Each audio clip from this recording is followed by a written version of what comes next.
Good morning.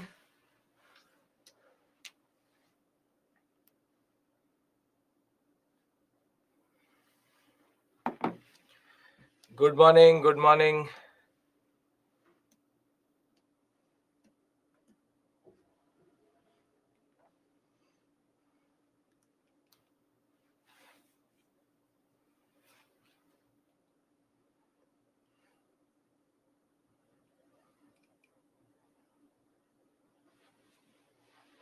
We'll wait for 2-3 minutes. Good morning. Good morning. Good morning.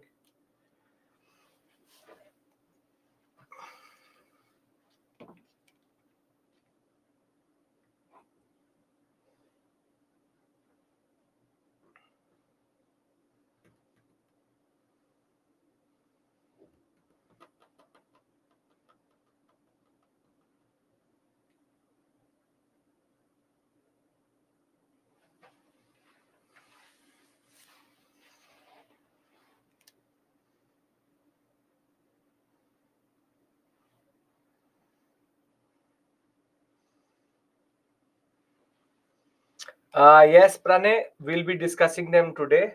You can expect a question from UNESCO World Heritage Sites.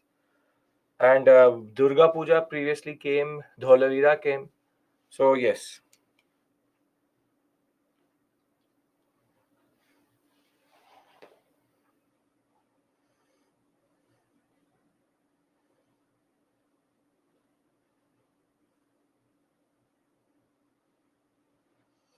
Good morning. Good morning. Good morning.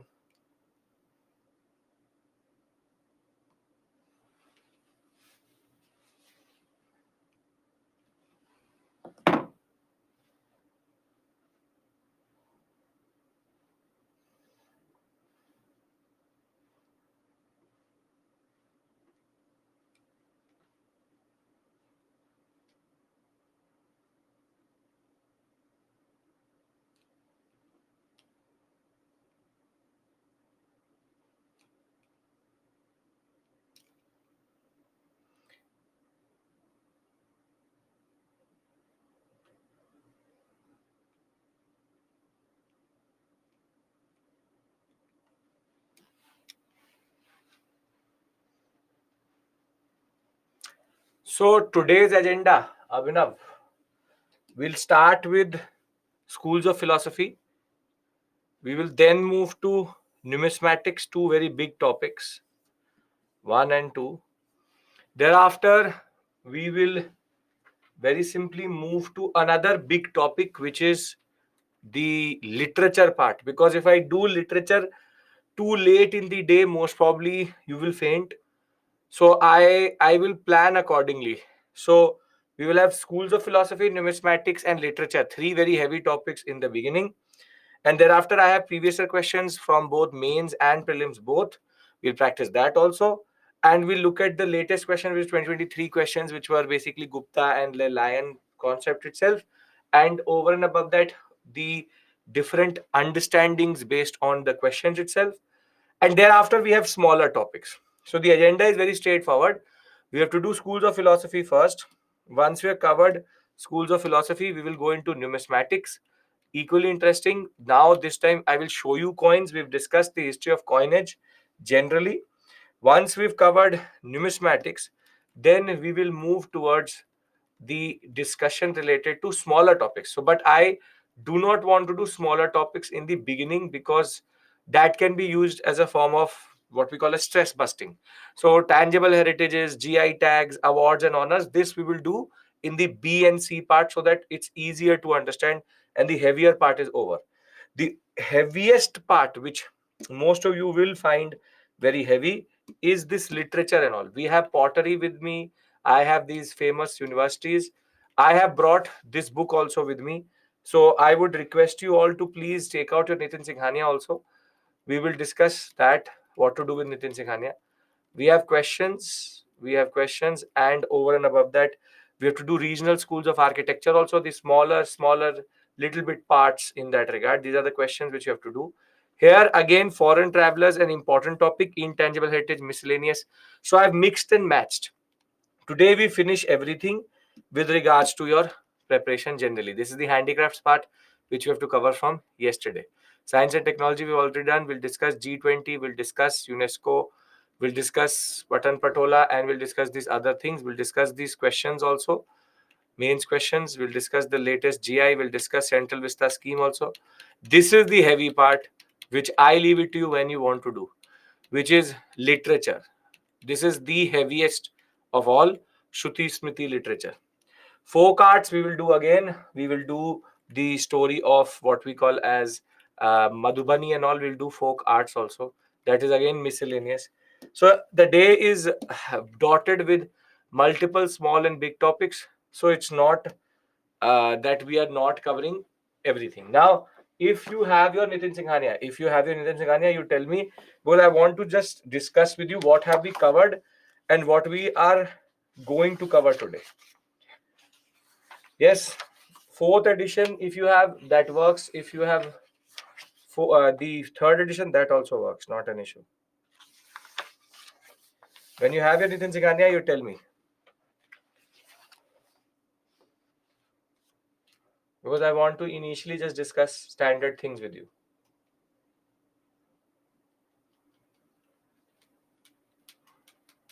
Have it? Vivek, when I'm asking you to bring the book, bring the book. Okay. Now, I'll push a poll, A and B. Tell me which edition do you have?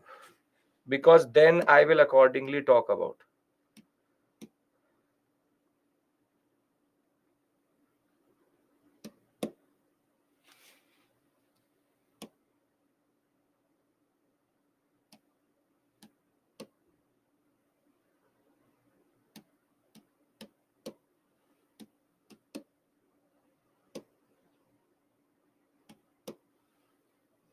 Tell me which edition do you have? A is third edition, B is fourth edition.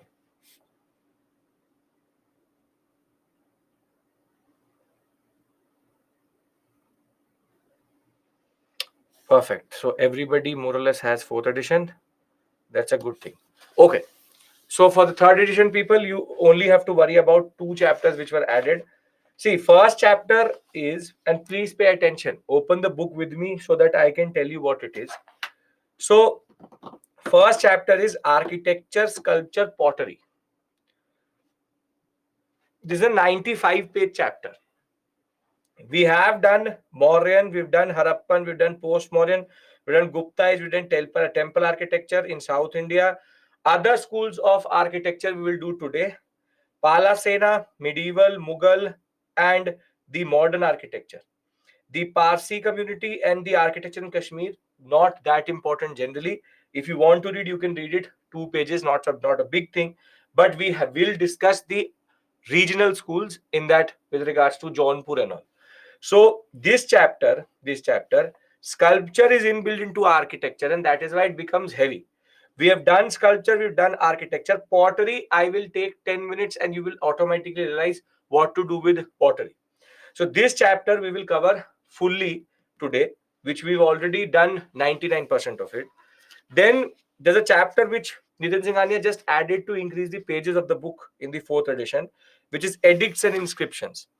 Now, the point is that here, Ashokan we've already done in ancient India, and the other which are post-Mauryan and Gupta inscriptions have also, the most important ones have been covered with you in the ancient medieval part. So I do not expect you to go through this chapter. So this chapter is when you want to revise ancient and medieval, you can go through this list, but obviously nobody can learn each and every inscription. So the point is you don't have to get caught up in this chapter. This was a new addition from third to fourth, just to give you something new in that regard. Indian painting tradition already done. Smaller painting tradition, folk painting tradition, I will do with you today. Thereafter, handicrafts, I've discussed leather, I've discussed the what we call as brass work. Today, I will do with you the thread work, which is more important because thread work, we've seen multiple questions coming through. UNESCO list of World Heritage Sites we will do today. Indian music we finished yesterday. Indian dance forms, you can see first 12 pages is still Satariya. Thereafter, there is folk dances of India, and that goes on for the 2 pages when it comes to the contents page itself. Folk dances, the ones which I gave you in class, are the ones which are important, and a map which I gave you yesterday is generally important. Don't get caught up in folk dances. Too many and too much to learn that way. Theater done, puppetry done, martial arts done. UNESCO Intangible Heritage will do today. When by the end of the class, I'll bring out this book again and we'll assess what we've done. Now comes the question of Indian circus. Circus chapter, if you are interested in circus, then do it. If you're not interested in circus, I don't expect you to do it. So very simple, straightforward. Circuses are something, if the examiner wants to ask a question, he will not even go to this chapter when it comes to art and culture. So circus is something which you can leave. Then languages in India, which is the part section C, culture of India. Languages in India, we've already discussed. Script, language, the important language, Pali, Prakrit, Brahmi script, Khoroshti script. This we've already done in ancient and medieval. Again, we don't have to go into each and every script, not important. Religions in India, again, we've done the chapters or we've discussed the major religions in India. This chapter is also just to increase the number of the pages of the book itself. Now comes a chapter called chapter 15, would be 14 or 13 in third edition, which is Buddhism, Jainism. You can locate that chapter, Buddhism, Jainism.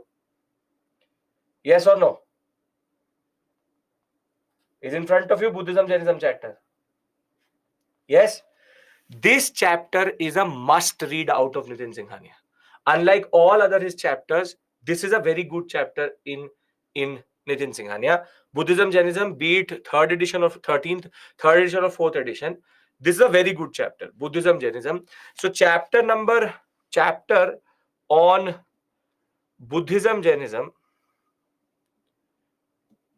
Buddhism and Jainism is something which I recommend you to read.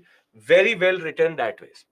Now comes this painful 37 pages of Indian literature. I will discuss it with you.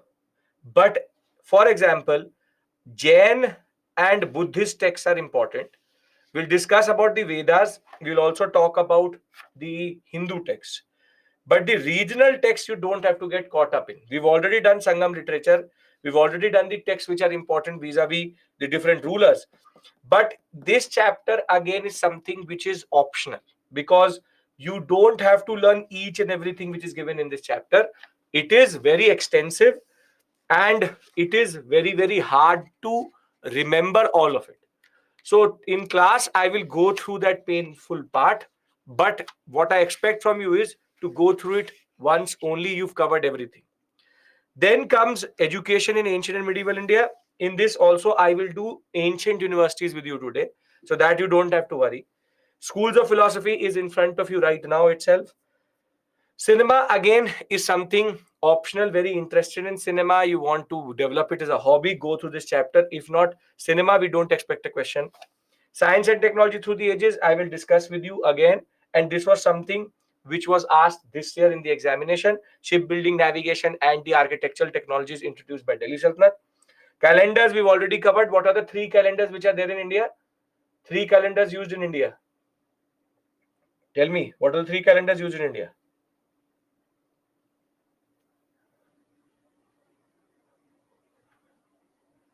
Gregorian, Vikram, Saka, Gupta. 4 calendars, but 3 we use. Vikram, Saka, and Gregorian standard. So this is also it. Fairs and festivals. This we've done yesterday. Awards and honors. I will do you with you today. Law and culture. A good read if you want to. Generally, culture institutions. I will discuss with you. As it says, cultural bodies. Coins in medieval and ancient. That is numismatics. Also, we will discuss. Indian culture abroad, again, totally unnecessary chapter.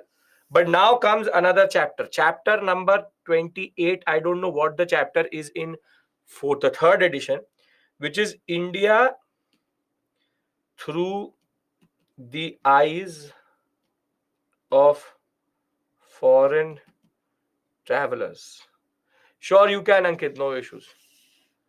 So, India through the eyes of foreign travelers, a very important chapter again, very well written chapter that way. And done. These are the two chapters which I want you to read, which is Buddhism, Jainism, and India through the eyes of foreign travelers. Two very, very well written chapters in that regard. Other than that, the other chapters is only for revision. Only for revision, I will tell you what to do with this book once we are done with the syllabus itself. So, two chapters, I've written the name of the chapters itself: India through the eyes of foreign travelers and Buddhism and Jainism. Very, very, very important. These are must reads. You have to read it through this book. Other than that, you can just go through Nitin Singhania, supplement it with the PPT. Done. We'll look at this book again by the end of the class. So don't have to worry with regards to that. So if you understand that in a way, through the past 2 weeks, you have not noticed, but we've covered right now 70% of the book already. And in a way which makes more sense, cultural institutions is here. Cultural institutions I will discuss with you, don't worry. The ones which I discuss with you are the most important. Others you will again revise from the book. See, Nitin Singhania, if you keep it as your base, then it becomes heavy. I am not asking you to learn from Nitin Singhania. I'm asking you to revise from Nitin Singhania. See, the point is, it is a book which you cannot ignore. Unfortunately, you cannot ignore Nitin Singhania. You have to go through Nitin Singhania. So there is no way of ignoring it. I am changing the nature of your engagement with Nitin Singhania. I'm not asking you to learn from it. I'm asking you to revise from it. That much I think we can do, because going through CCRT website, 100 different books makes no sense. Makes no sense as of right now. One book, necessary evil. If we are all at agreement here, and if you understand that, yes, I have covered in a way Nitin Singhania, and by the end of the class, I will again open this book, and you will realize we've done everything. Can I now start 6 schools of philosophy? Because this is the most technical of all the chapters which are there, and in a way also quite interesting in that regard. Okay, everyone's here, everyone's ready? Yes? Okay, great, perfect. So let's start our discussion for today. The first discussion we have is 6 schools of philosophy. Now, to understand 6 schools of philosophy, I will reiterate something which we already did in ancient India, which is the concept of moksha. But again, I'm reiterating that concept to you. We know that we have a body. And within that body, we have a soul. So the basic idea of religions is that there's a body and there's a soul which is called Atma. And the point is that body is perishable, but the Atma, the soul which has been given to us by God, is caught up in a cycle. And that cycle is of birth and rebirth. And this is basically the endless cycle in which soul is caught up. What the soul wants is to break this cycle, and that is called moksha or nirvana. Once moksha is there, the soul again becomes the part of the source where it came from. The soul, where it came from, it becomes part of the body from which it came out, which is God. God gave it to us. It becomes part of God. And this is the process of moksha. Anybody has any issue here? You shouldn't. Is it true or not true? That is of no purpose to us. For the purpose of the examination, it is true that the soul,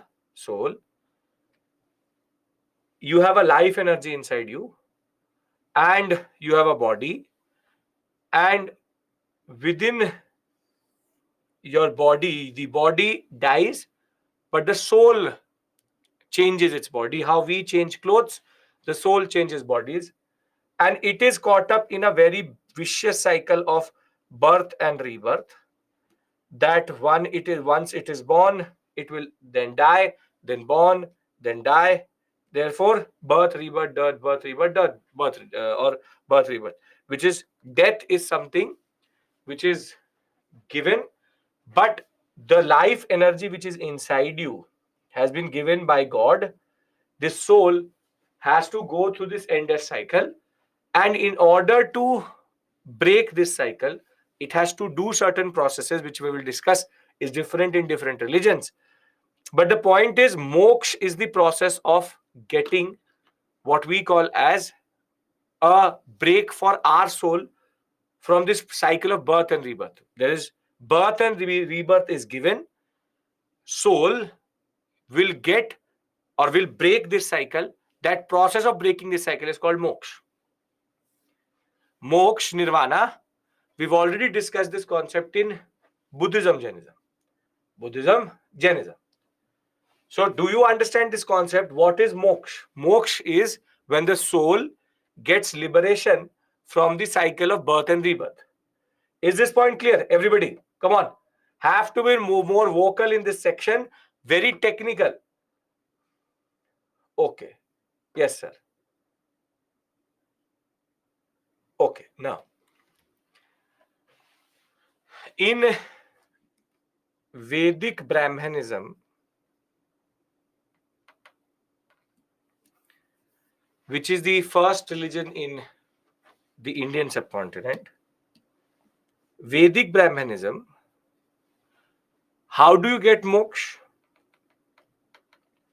Moksha comes when you do punya, ritual merit, and that you get from rituals and sacrifices, dan, dakshina, whatever it may be. It is from rituals and sacrifices that you gather punya, and from punya you get moksha. So after a point or after a certain amount of punya, you get moksha. Yes? Yes? This is what we discussed previously. That the concept of punya, ritualistic merit, is something related to Vedic Brahmanism. Now, the problem of this ritualistic sacrifices or this path of punya is that it is expensive. Not everyone can do it. So, in a way, it is socially exclusionary. And because of the frustration with this system, we had three alternative paths emerging. What were the three alternative paths? What were the three alternative paths?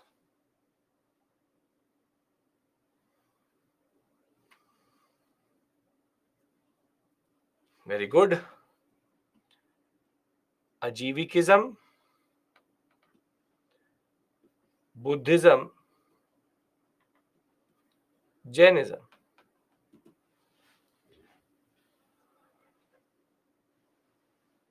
Gayu, don't worry. Don't even, in the book, only one line is given regarding moksha. Don't worry about that. I'll tell you what the issue is with the book. I'm telling you what it is. Pay attention here. If the book was so very good, then I would not be needed. So don't worry about that. that these chapters are written in a very bad way. So Ajivikism is there, Buddhism is there, and Jainism is there. And we call these as separate, as part of Vedic Brahmanism or separate to Vedic Brahmanism. Are they separate religions or they are part of Vedic Brahmanism? They're separate. So these are three different religions. And how do you get moksha in Ajivikism? Come on, I want you to revise with me. How do you get moksha in Ajivikism? Very good. Niyati, which is predestination. Very good, great, extremely proud. Then Buddhism. What is the path which takes you to the Atriya Sachais, but it is called the Ashtang Marg, eightfold path. And in Jainism, it is the five, what we call as vows or promises, which all the monks take. Now, this is something which we've already previously discussed, that there is this concept of body, soul, and thereafter you get moksha by breaking the cycle itself. And thereafter, Vedic Brahmanism had one way, and that was punya and ritualistic merit. And three different paths emerged in frustration to it. Anybody has any issue here? If you have it, then you have to go through ancient video again. But anybody has any issue in understanding this? There should be no issue generally. This is a repetition of what we've previously done itself. No issues. Very good. Perfect. Now, before I go into the 6 schools of philosophy, the reason why most of the students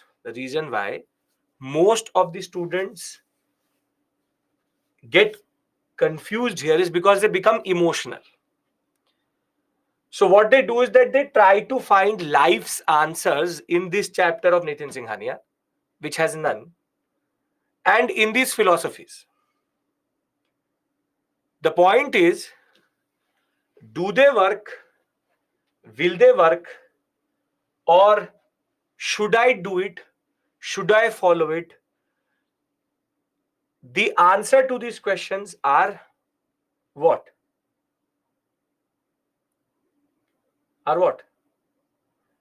It's not no or it's not yes. It's that it doesn't really matter. So your answer should be, I don't care. I have to clear the examination. That is my moksha from this cycle of attempts. And therefore, very simply, I have to be very, very clear what I need to learn from this. I don't have to now try to find meaning in these philosophies. So keep it simple. This is the disclaimer which I'm already giving you. This is an academic discussion. We are not here to find life's answers, because that is not the purpose of this lecture. Then you're on the wrong channel. That is Astha channel.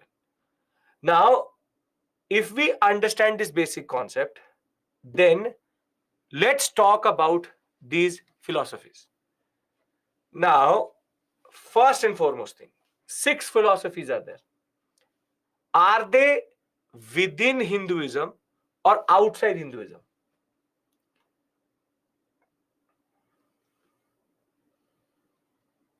Outside, within, outside,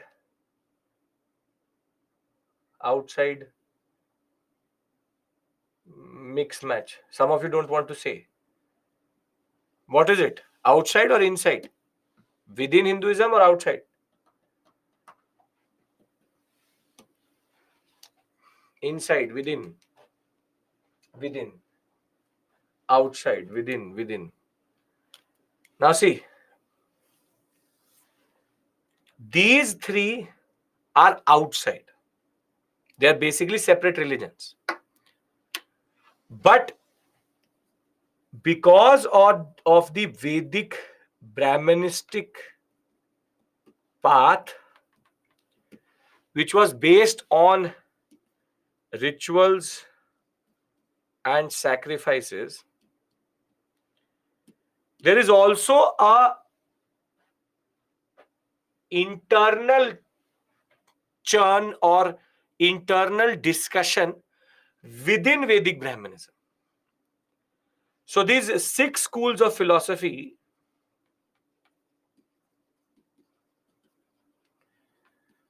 come within the Hinduistic fold only. They are within Hinduistic fold. They are alternative paths. They're alternative paths within Vedic Brahmanism. They're alternative paths within Vedic Brahmanism.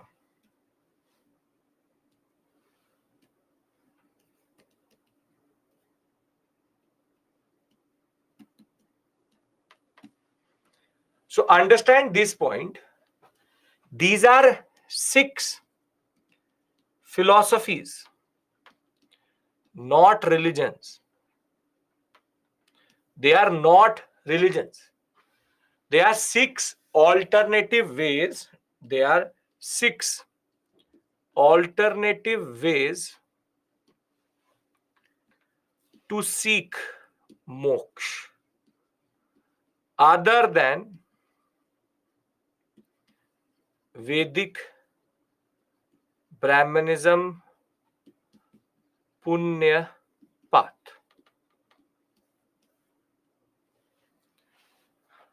Are we clear with regards to this? That they are inside, not outside Vedic Brahmanism. The people who wrote outside, you understand why they are not outside. They are not religions. As soon as they become outside, they become religions. In a way, they do not reject Vedic Brahmanism, but its path. So they don't like the path. See, when I reject the religion, I become a new religion. When I reject the religion, I become a new religion. While on the other hand, when I reform that, I am within that religion. So if you understand reformists in modern India, this is exactly the same thing. They want to reform the path. For them, this path is the problem, not the religion. So they argue that nirvana, moksha, salvation, whatever you want to call it, can be sought within Vedic Brahmanism via alternative ways. Please understand this point. These 3 reject Hinduism, but these 6 don't reject Hinduism. They are within the Hinduistic fold. They don't like the path. That is the problem for them. So are we clear with regards to this? Come on. I told you it is technical, have to be more vocal. Yes? Now, the orthodox school or the orthodox 6 schools. When you say 6 schools, it means this: Vaisheshika, Nyaya, Sankhya, Yoga, Purv Mimamsa, Uttar Mimamsa. But there's also one which rejects the authority of Vedas, but isn't a separate religion, but is a separate concept. A separate concept, which we'll discuss, which is Charvakism. Charvakism is not part of 6 schools. So please understand, when they say 6 schools, they mean these, not Charvakism. So these are the 6 alternative paths to salvation. Whilst they say Vedas are important, they say Vedas not important.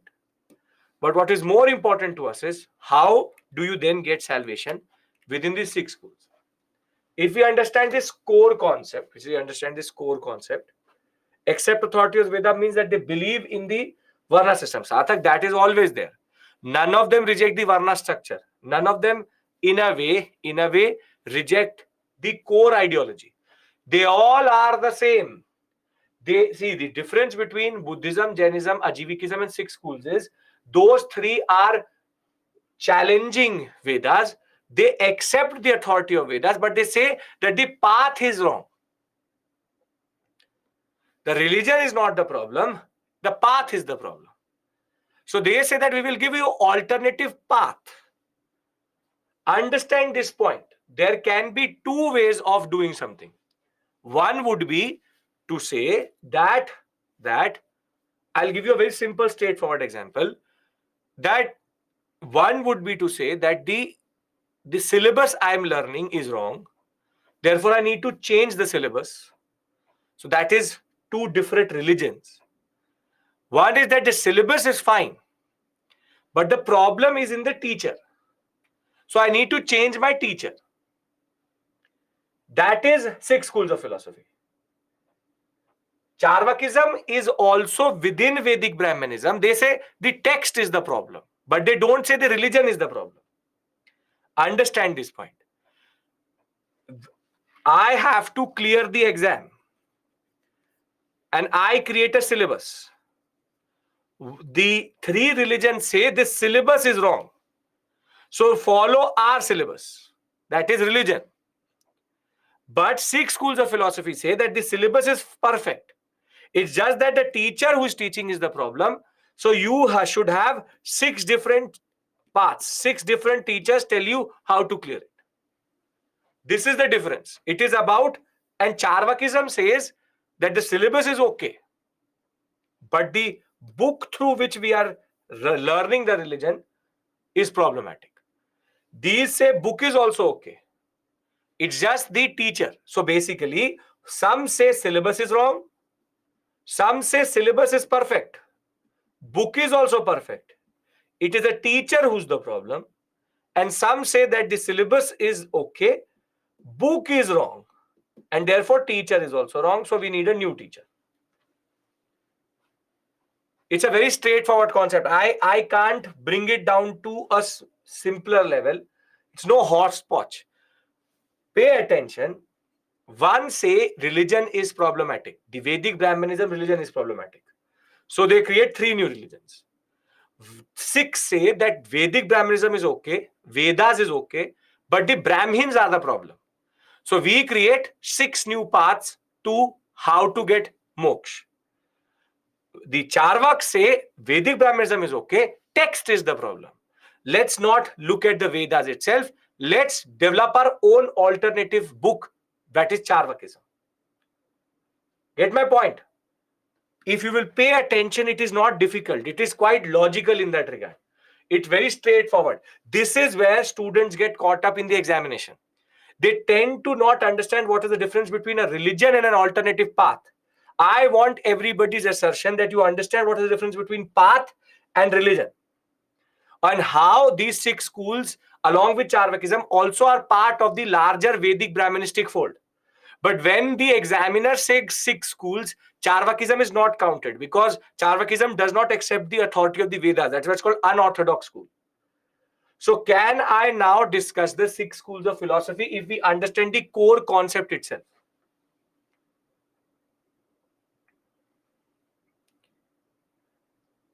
Yes, no. How does it exist today? That discussion I will do later. First, learn what it is. Okay. Now, first is you need to understand to understand out of these 6, there are 4 schools which are together and 2 which are separate. The 4 which are together are called Dvaita schools, and 2 which are called Advaita schools.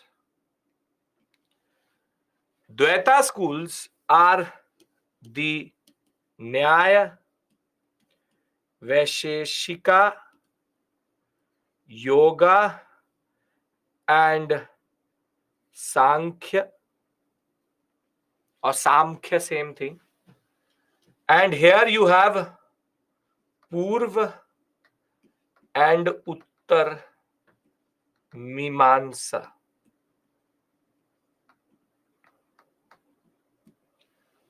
Now the million-dollar question is, what is Dvaita? What is Advaita? That is the core question. So let's talk about Dvaita philosophy. Let's talk about Dvaita philosophy. Now, under Dvaita,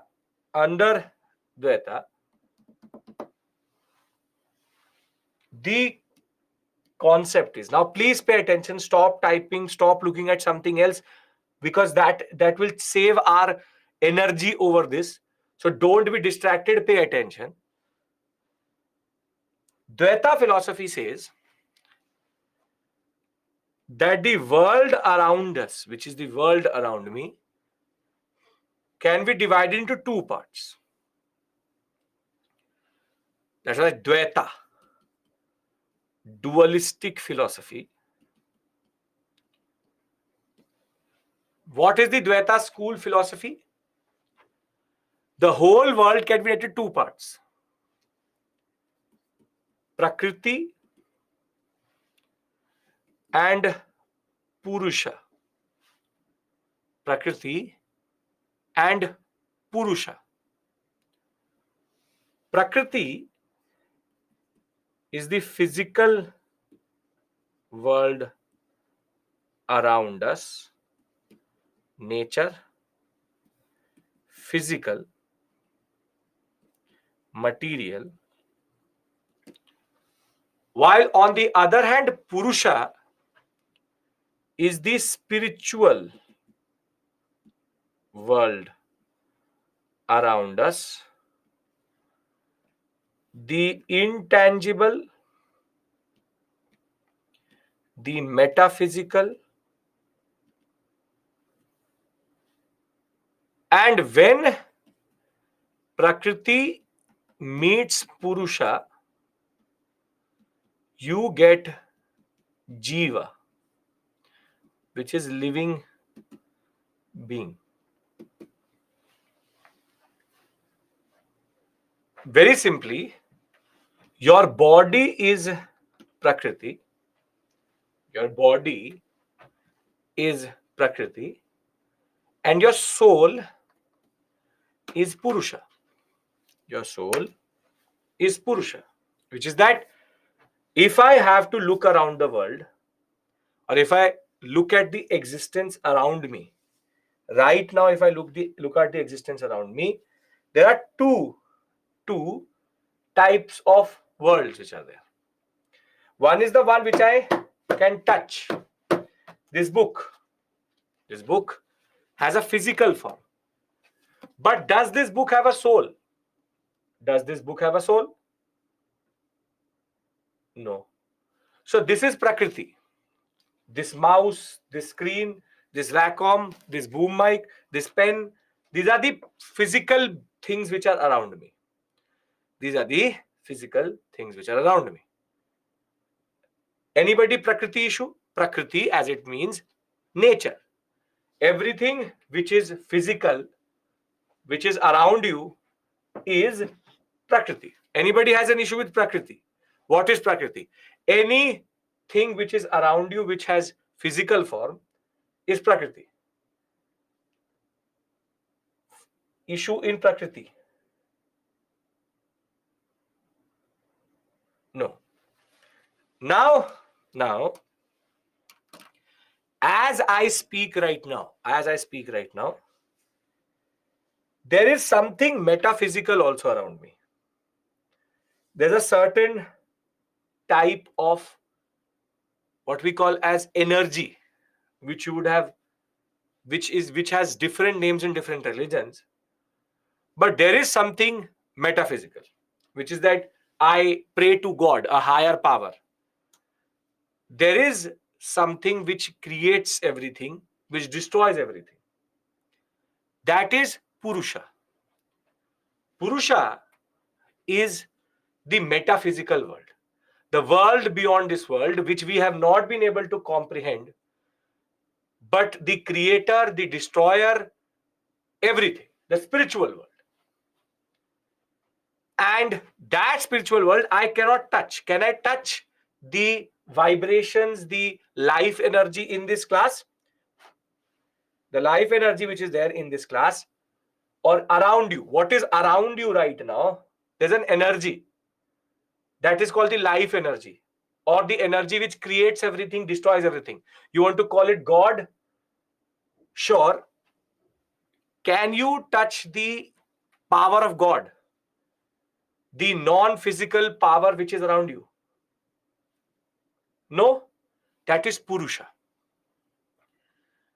But you and me are an example when both the physical and the metaphysical come together. My consciousness, the fact that I know that my name is Abhishek Mishra, that I teach history, that I have this family, the fact that I can look at you right now and grasp that you are a human, that is the Purusha inside me, the soul. And this body is my Prakriti.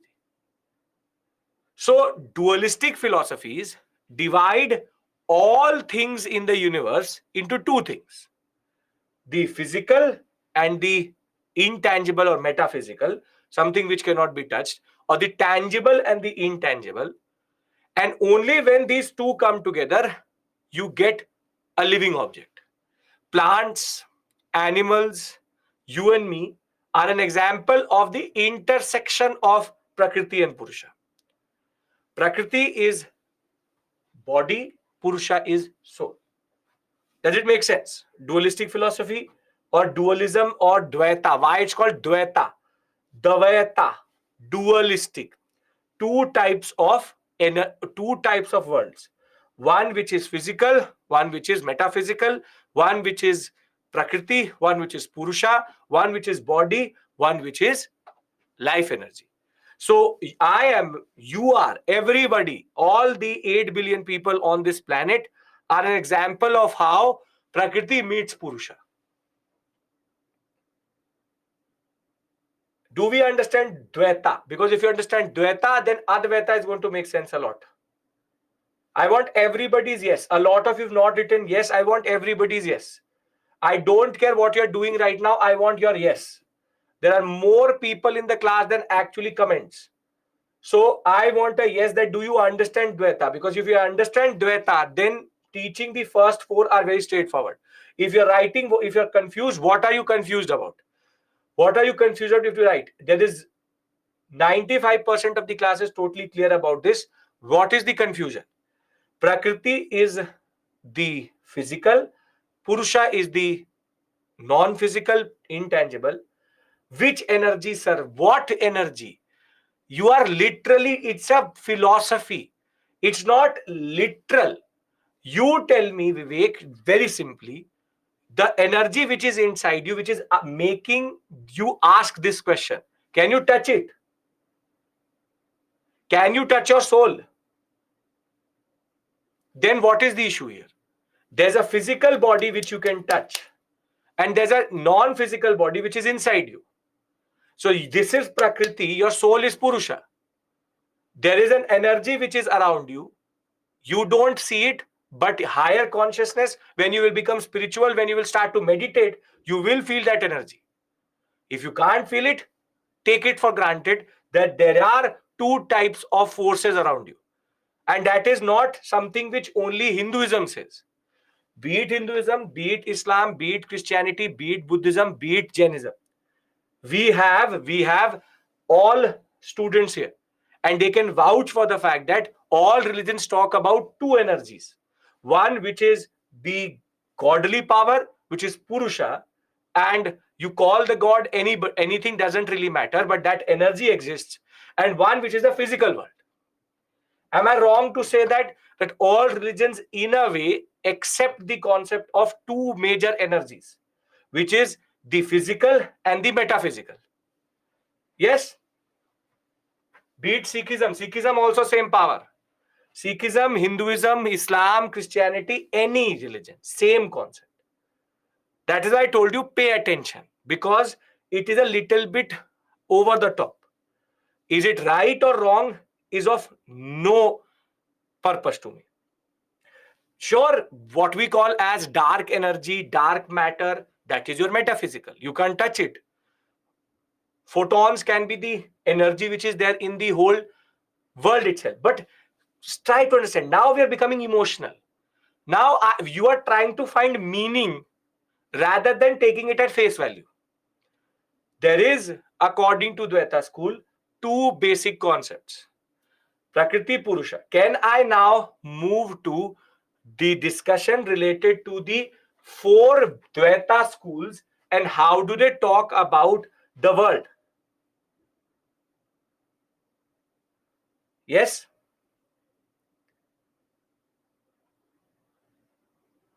Okay. Now, let's talk about the first school which talks about this.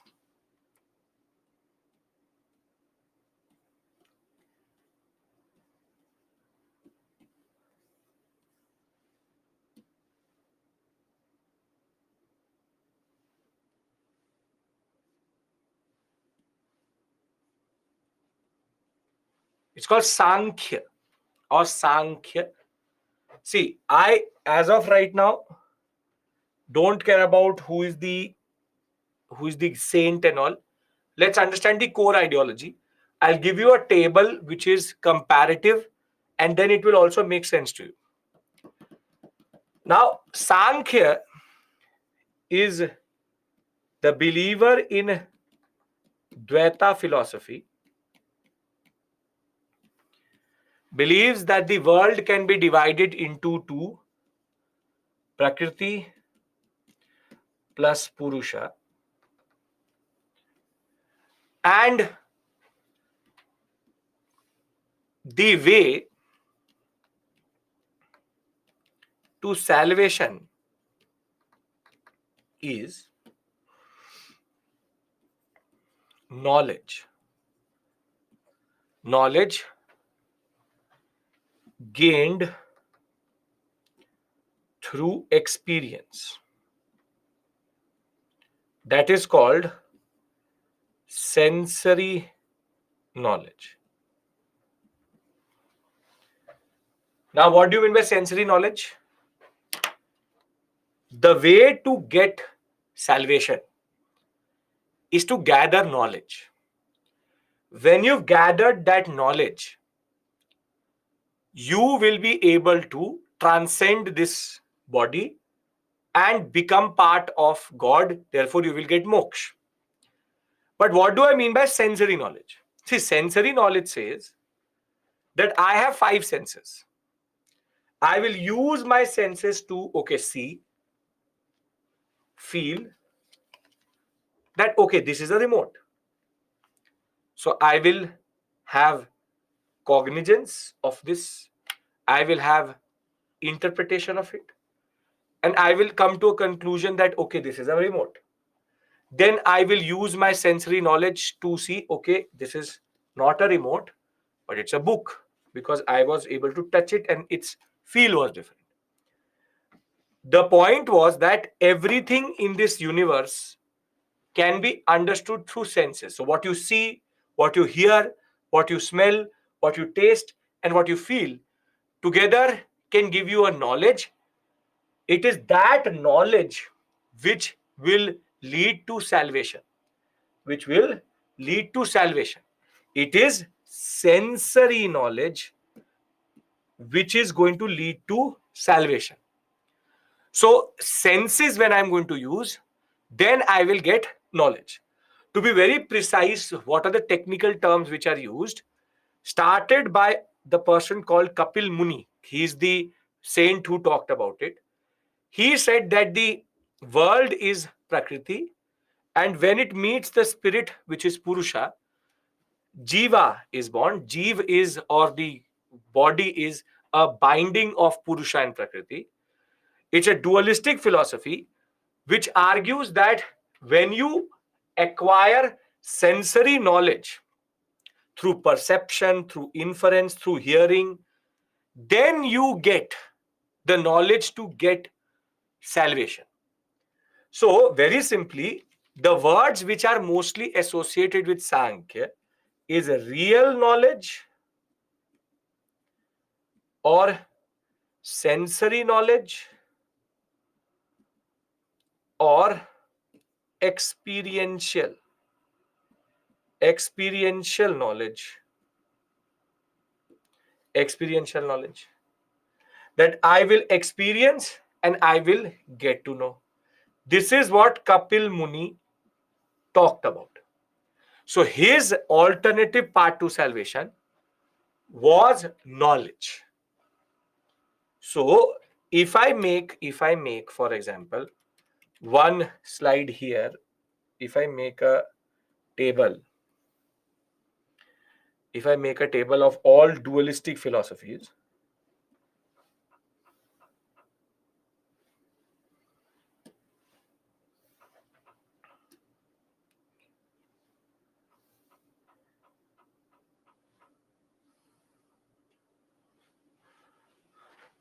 the first one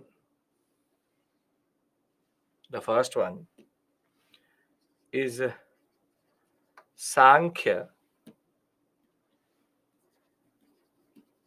Kapil Muni, Dvaita school, Prakriti plus Purusha, path to salvation, real knowledge,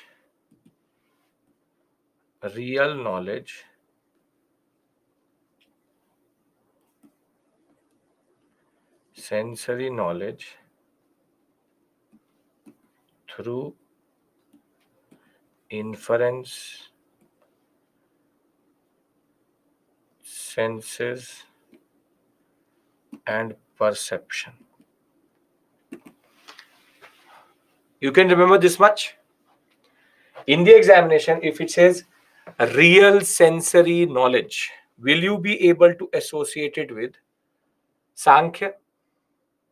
And see, this will start to make more sense when I will write all four. Then you will understand why this word real is so important.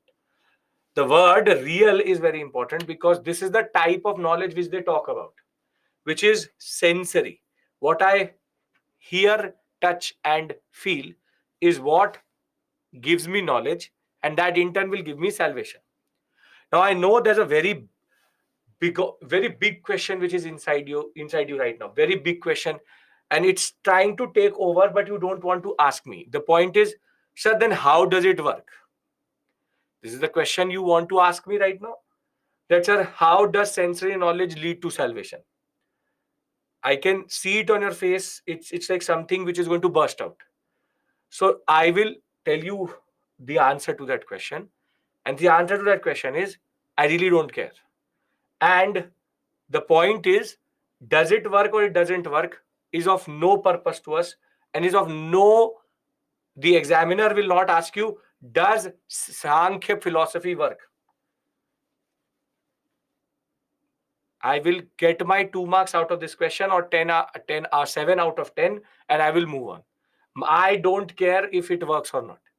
So the question how is of no purpose to you.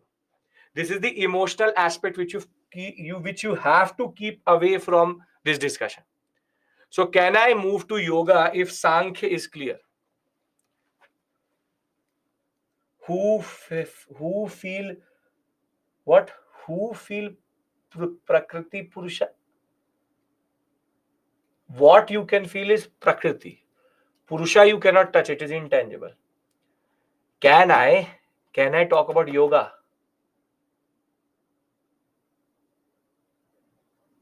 If you want to ask, you can ask. It's not the, don't keep it inside you, because then what will happen is there will be a certain type of dialectics with inside you, what is called dwand. You will keep on asking that question to you yourself. You ask me that question, I'll tell you if it is of any purpose to this discussion or not. Anybody wants to say something? Sankhya, Kapil Muni, real knowledge, dualistic philosophy. Anybody has any issue in this story?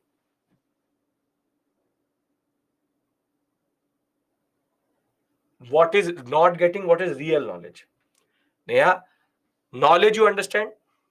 Knowledge is to understand things. Yes.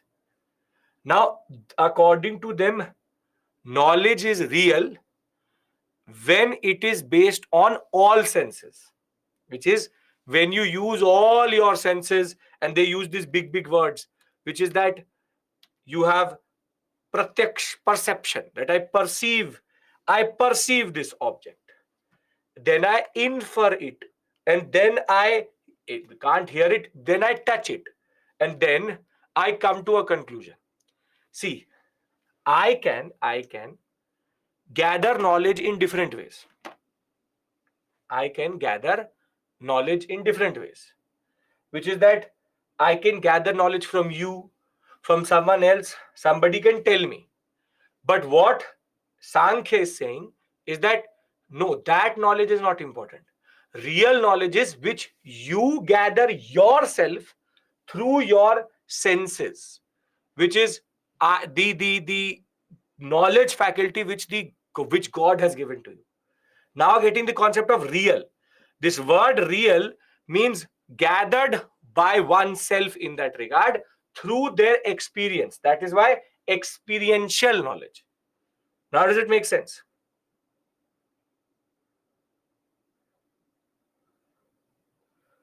Okay. Now,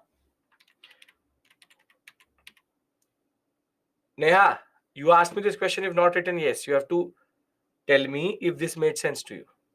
How sensory works. That is all magic which happens in your body. We have to ask God, how does He create this power that I can touch, feel, and in a way use my senses? All this is magic which God creates. So I have no answer. Very tuch being that way, very small person to answer these big questions. Okay. So it is, yes, experiential knowledge is real knowledge. Yes. So how does this body work? How do I get the senses? Neither I'm a medical professional who can tell you how does the touch system work. Neither am I a Baba who can tell you how God made it work. I am here to tell you real knowledge. Yes. Can I talk about yoga? Steer clear of these bigger questions of life, because there is no answer here. Understand this point. Okay. Now we come to the second dualistic philosophy, which is called yoga. This is why I am doing it in the morning. If I do it in the evening or in the afternoon, you will start to basically think about life more than actually understand it. First thing fresh in the morning, that is, I am doing it. Yoga. Again, Dvaita philosophy. Dvaita philosophy. Now, Dvaita philosophy is Purusha and Prakriti. Now, the way to salvation,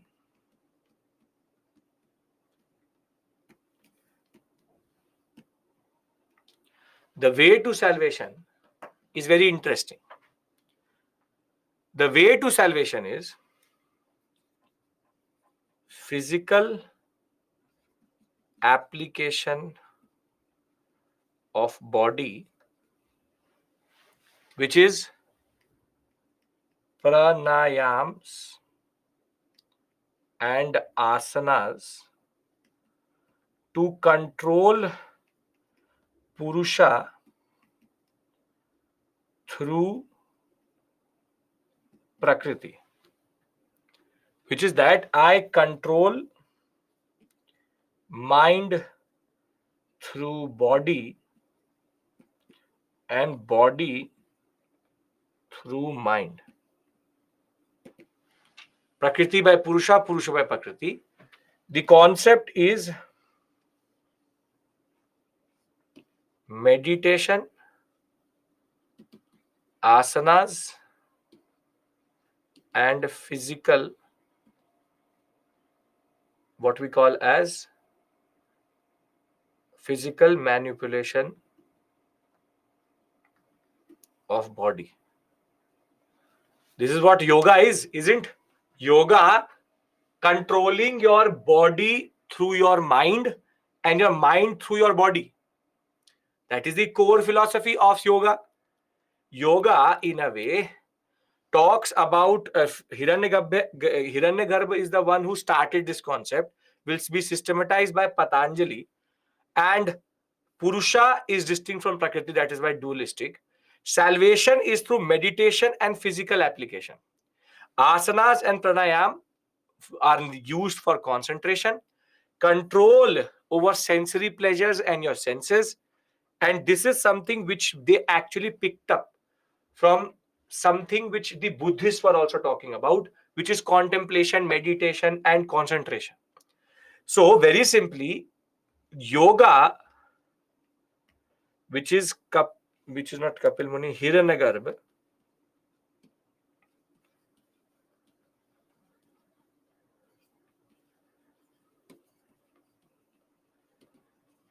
again Dvaita school,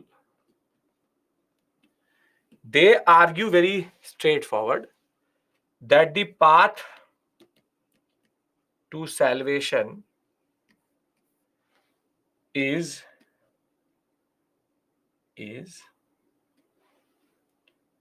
physical application, control Prakriti and Purusha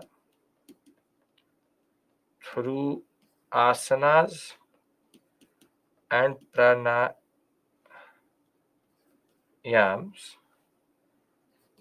concentration and meditation. So now can you see that they are different in their emphasis on how to get moksha? One says sensory knowledge. The other one says, no, not sensory knowledge. The Sankhya people don't know. It is about controlling the body and the mind.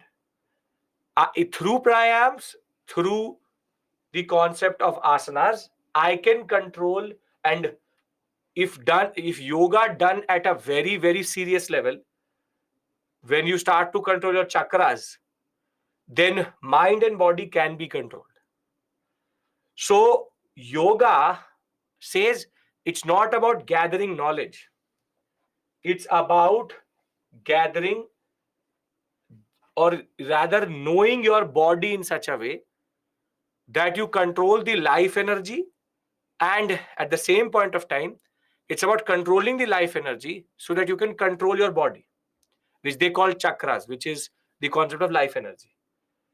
So is yoga clear? Yoga should be a little bit more easier to understand, because yoga something we talk about quite a lot in popular imagination, and we already know it, which is it's about physical application. And yes, there are two Patanjalis. This is not the Patanjali of the text, this is the Patanjali of yoga. And the one who actually started this was called Hiranyagarbha, later systematized by Patanjali. Now, is yoga clear? Everyone's yes. Are we on the same page? Is this making sense to you? Come on.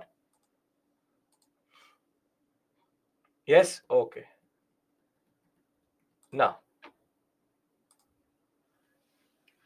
Now we move to Nyay.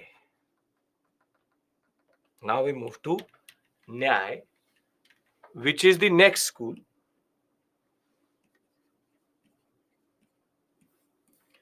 Nyay. Nyay is a very interesting school. It is also Dvaita school. Yes, it's the Patanjali of Ramdev, yes. This is also the school of Prakriti and Purusha. Now,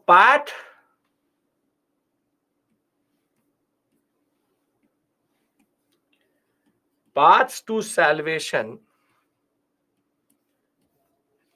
is very interesting. Did their philosophies were given after the emergence of Buddhism, Jainism? This is all contemporary to each other. Buddhism, Jainism, Ajikism, all are coming along with these six schools. All are contemporary to each other. Path to salvation. Now, pay attention.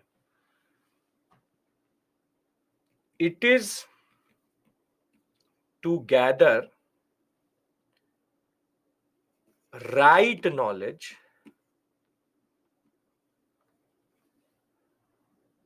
and wrong knowledge which comes through ignorance, not get salvation. Rather, right knowledge which comes through comparison, inference, perception, that will give you salvation. That is why what the word for nyaya in English is what? The word for nyaya is in English is what? Justice. Justice is about what is right and what is wrong, or what the judges decide is who is right and who is wrong. Yes. So this concept of justice and nyaya comes from this only, which is that right knowledge. It's about right and wrong knowledge.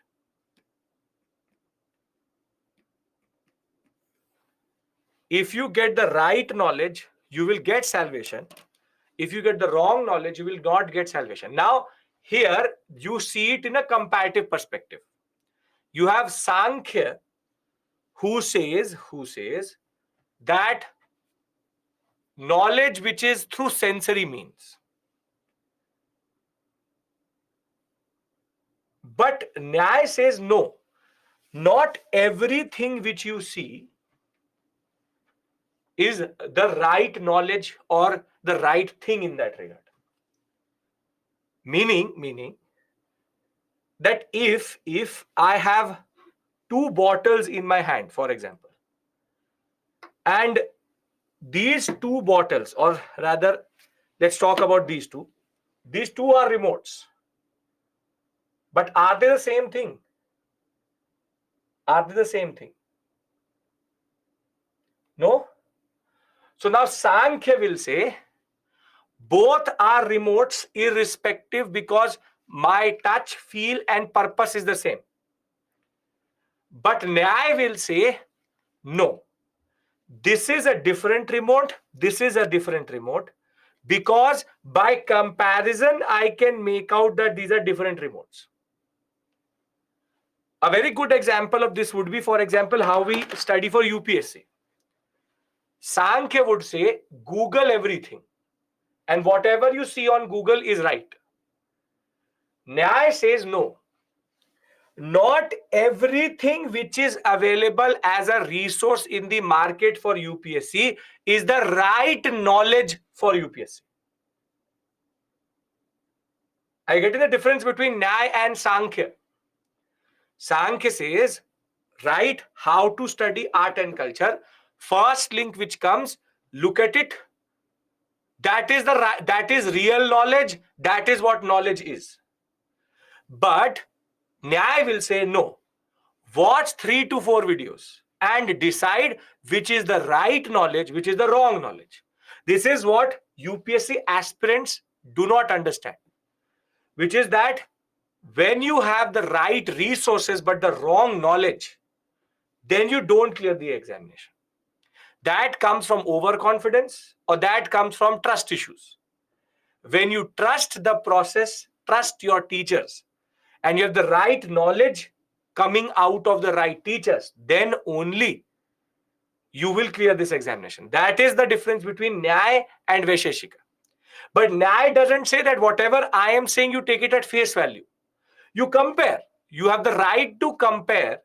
And only when you get to see that what is right knowledge and what is wrong knowledge, when you are able to distinguish between right and wrong, then you will actually get the knowledge needed for salvation.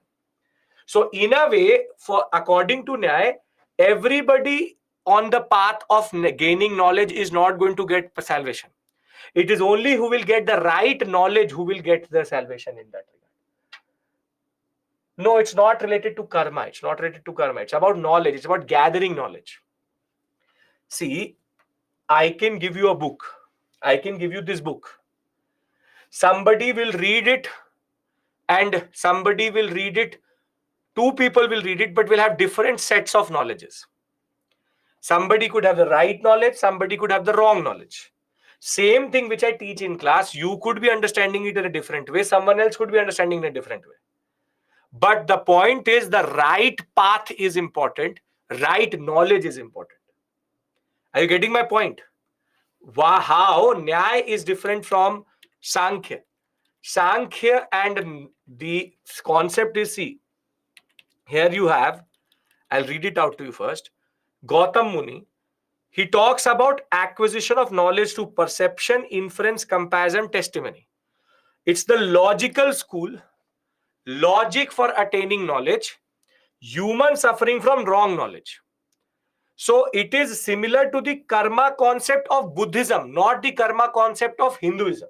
Hardeep, within Hinduism, it's not about the good path and good. It's about something which they picked up from the Buddhist concept of karma, not the Hinduistic concept of karma. That way, you're right. It has nothing to do with the good and bad within Hinduism.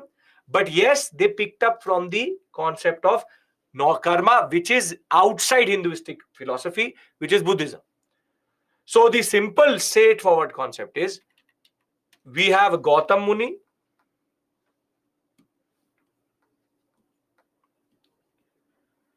Again, Dvaita philosophy. And here,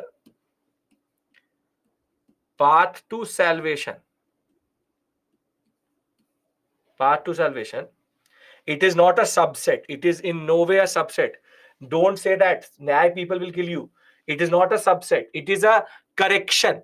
It's a correction of Sankhya. Sankhya is straightforward. Nyaya is logical. See,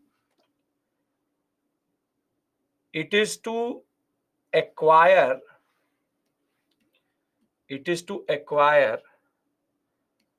right knowledge through logic, comparison, and inference.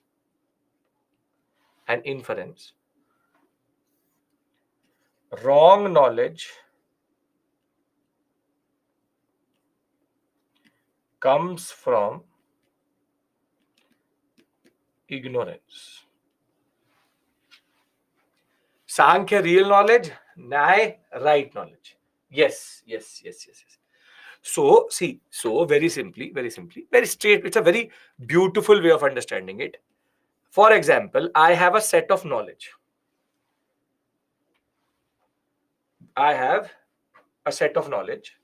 So this is wrong knowledge comes from ignorance.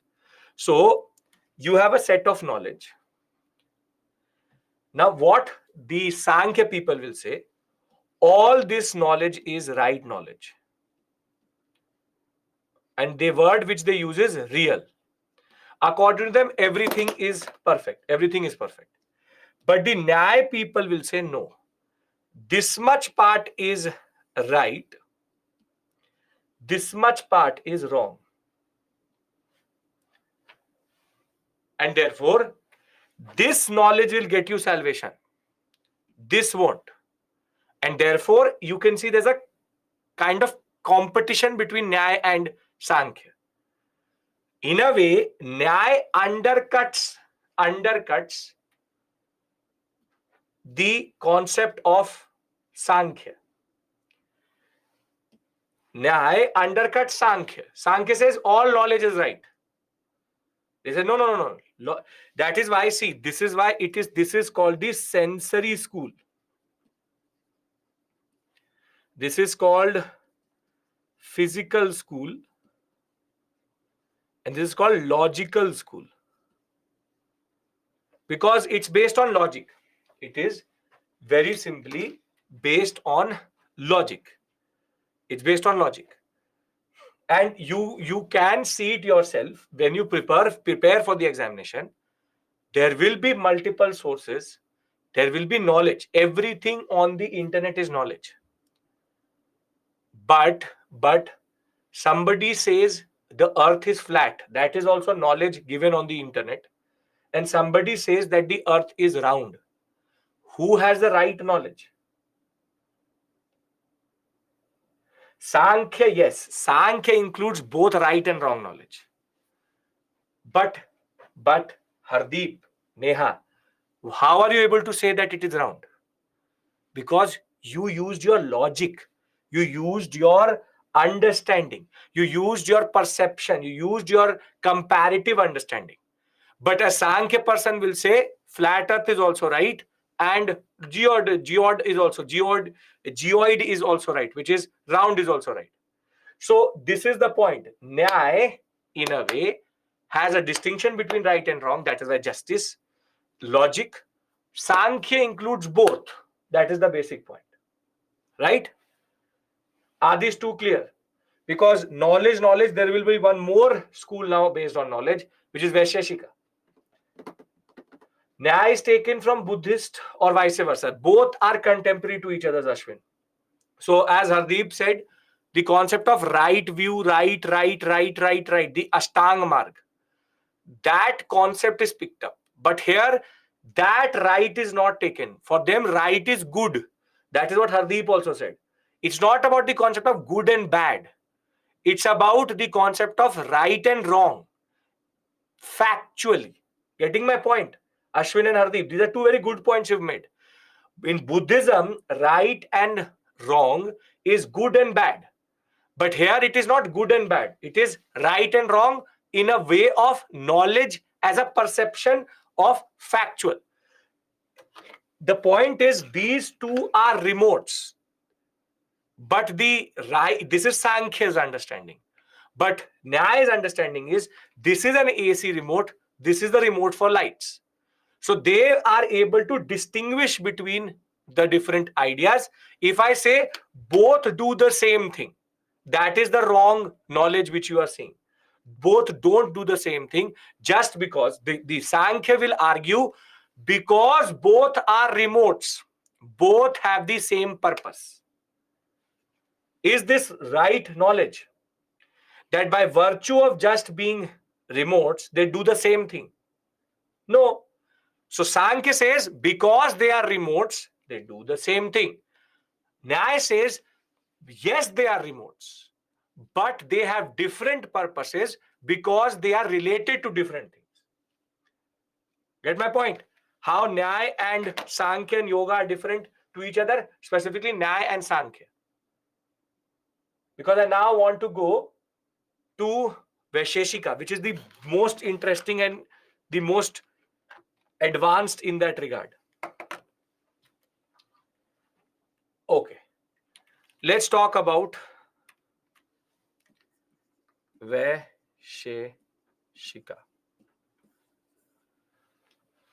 Now, Vaisheshika is a very interesting school because it is also Dvaita school. So Dvaita school, dualistic school. And for all dualistic school, Purusha and Prakriti are the two parts. But Vaisheshika questions Prakriti, questions the concept of Prakriti, to say that Prakriti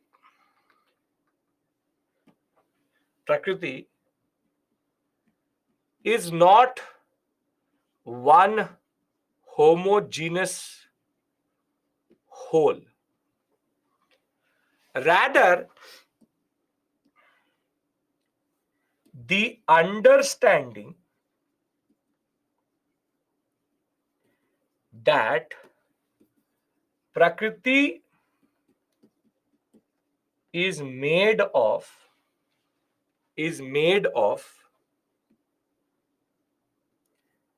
elemental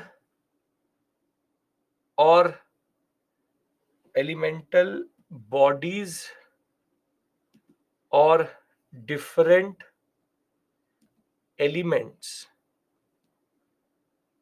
gives you salvation. And these elemental elements or these elemental bodies are nothing but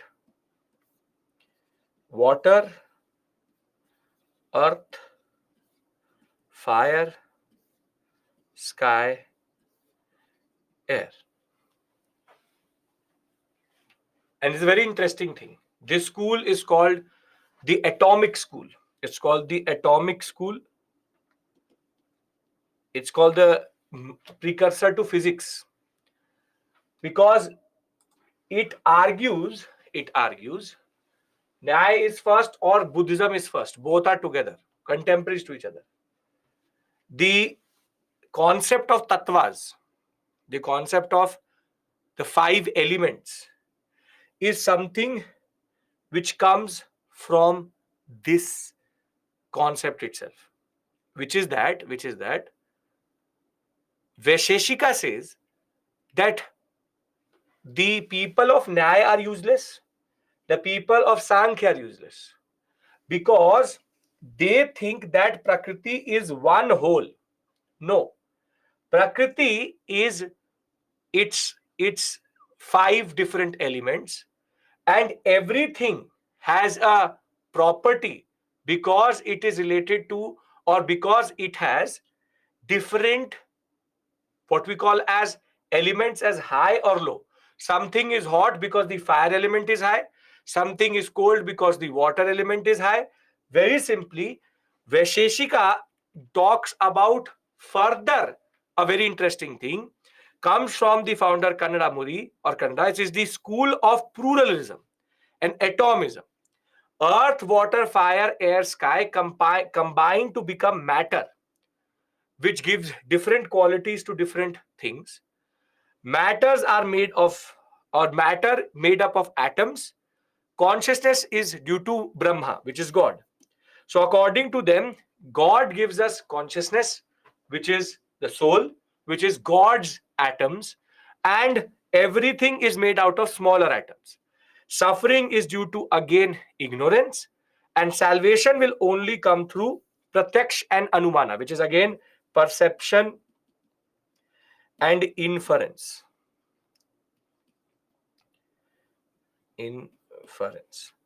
So, in a way, this is the most sophisticated of all schools, Vaisheshika, which is that it is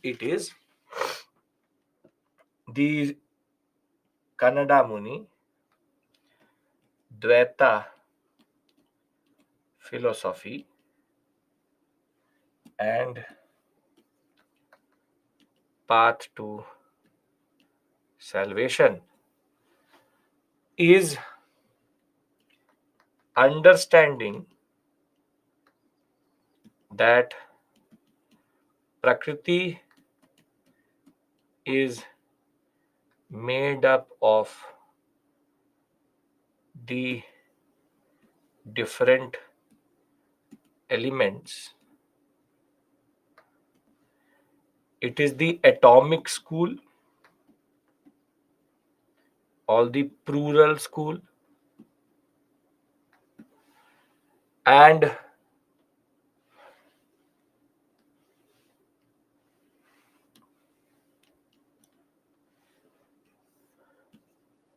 knowledge of 5 different elements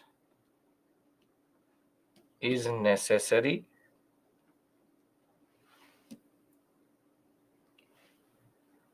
knowledge based on one whole prakriti is ignorance. Now you see how it is again undercutting Nyaya and Sankhya. In a way, it is undercutting Nyaya and Sankhya, that both of them are useless because they think that Prakriti is one whole. We believe that Prakriti is its 5 different elements. Only when you understand that it is 5 different elements, then only you actually have the right knowledge to get salvation. Now, do these 4 schools actually make sense to you? Because very badly written in Nitin Singhania, somehow he brings in a lot of different elements which actually don't exist or are too complicated for UPSC. Are we clear with regards to how very simply, real knowledge, right knowledge, and plural knowledge, which is atomic knowledge, how they are different to each other? Are you in a position now to understand this? Scientific school, Vaisheshika is scientific school. Are we clear with regards to this? Do you understand the difference between these 3?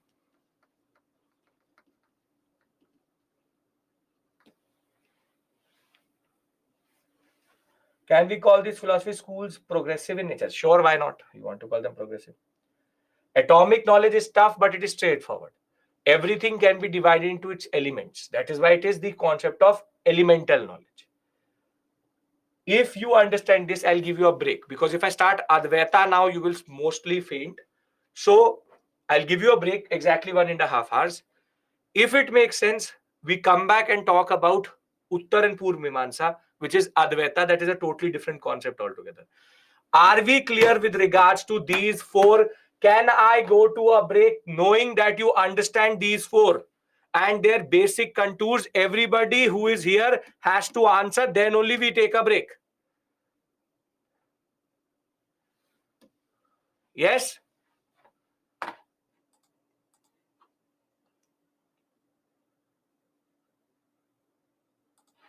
Yes. This table is sufficient to answer any mains question, any prelims question. All keywords are there, everything is there. Right? Okay. So we take a break. It is 11:33. We come back at 11:43. And then we will take the story forward and finish it by 12:15. Done? No, it's not. Sank is not art school. That's not the right way of saying it. Okay. Done? Okay. Perfect. So I'll see you at 11:45. Rather, let's take it exactly. It's 35 already. Okay.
Welcome back. Okay, let's move to the next set of discussion, which is Purv Mimamsa and Uttar Mimamsa. Now let's talk about their basic understanding.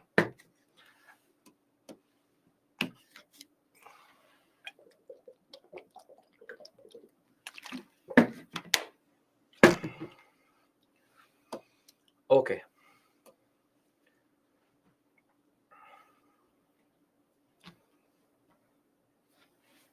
Can we start again? Everybody's ready? Okay. Now these schools are called Advaita school or called monoism schools and are exactly the opposite of Dvaita. Now the point is, what is Advaita? Now if you will read Advait philosophy from any source, it's very confusing. Oh, Advaita. It's written in a Advaita. Now, right? So the point is that it is written in a very problematic way. Too many terms are used, and it makes no sense. Now, Advait philosophy is very straightforward. Advait argues, or Advaita argues, that what we see as Prakriti is all an illusion, Maya, and the only thing which is the real truth is the is Brahma, or basically the Purusha element, which is that God is the only truth, and only when you seek the only truth, which is God, then only you will get salvation. If you will seek Prakriti and Purusha both, you will never get salvation, because then you are caught up in the illusion of life. Rather, the only thing which makes sense, the only thing which is there is Purusha, which is nothing but they call it Brahma. Brahma, the creator, is the only true truth in life. So Advaita rejects Dvaita philosophy and the dualism of the universe, and argues that the world is an illusion. The world is an illusion, and the only truth which gives salvation is Brahma, God, or the creator.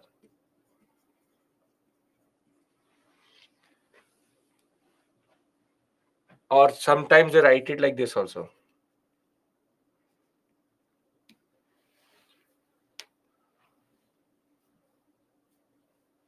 Now, this is a very interesting way of looking at it. According to them, basically, Prakriti does not exist only. It is Maya, it is an illusion. And when caught in it,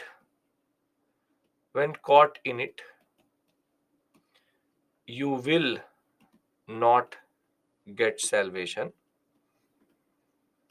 And only when you understand that the spiritual is the true answer, then you get salvation. Is this making sense? Advaita school? Is Advaita making sense to you? That it basically undercuts everything which Dvaita has to say. Dvaita argued that Prakriti Purusha, knowledge, physical application, knowledge. But according to them, all this knowledge is useless because their starting point is the problem itself, which is the concept of two. Maya, Moh, both are basically illusions. Moh is attachment, Maya is illusion. So, very simply, when we get attached to the concept of Purush, Prakriti, which is the concept that there is one concept of the nature, when you become cognizant of this concept, you have already lost your way according to the Advaita school. So, according to Advait, all of them are wrong. Maya and Brahma are also two different concepts. Yes, Maya is nothing but illusion. Maya is the concept of the world which is around you. See, to bring it down to a level which maybe is too simplistic, when you study for the examination, this book is your Brahma. This book is your Brahma. But the cool breeze outside, the cricket match, the music, the movie are Mayas. And if you are not going to concentrate on Brahma, then your salvation is not going to happen. So whilst the Dvaita school will say both of them are important, the Maya or the Prakriti which is around you and the true understanding of God, according to the Dvaita, according to Advaita school, everything around you is an illusion. If you understand it that it is an illusion, it is Maya. When you give up, then only you are going to get salvation. It's a very straightforward concept. It's a rejection of the concept of Prakriti as an illusion, Maya. You get it, Nitin? अब सब समझ आ गया. Very good. If this is enough to make you understand what is what is going to happen is from next week, and what is going to happen? The World Cup is going to start, and what is going to happen is your examination and the World Cup, which is the Maya in this. Which is the Maya in this? The World Cup. You get nothing. You will not be shared money. You will not get the cup. But students, what they will do, they will start to skip classes, will not listen to the teacher. I'll tell you what starts next week. But you will start to have the video, which is this feed, and the World Cup on the other hand. And then the Maya will dominate the Brahma, and that will in turn lead to your destruction. Now makes sense? That all distraction, this is a distraction.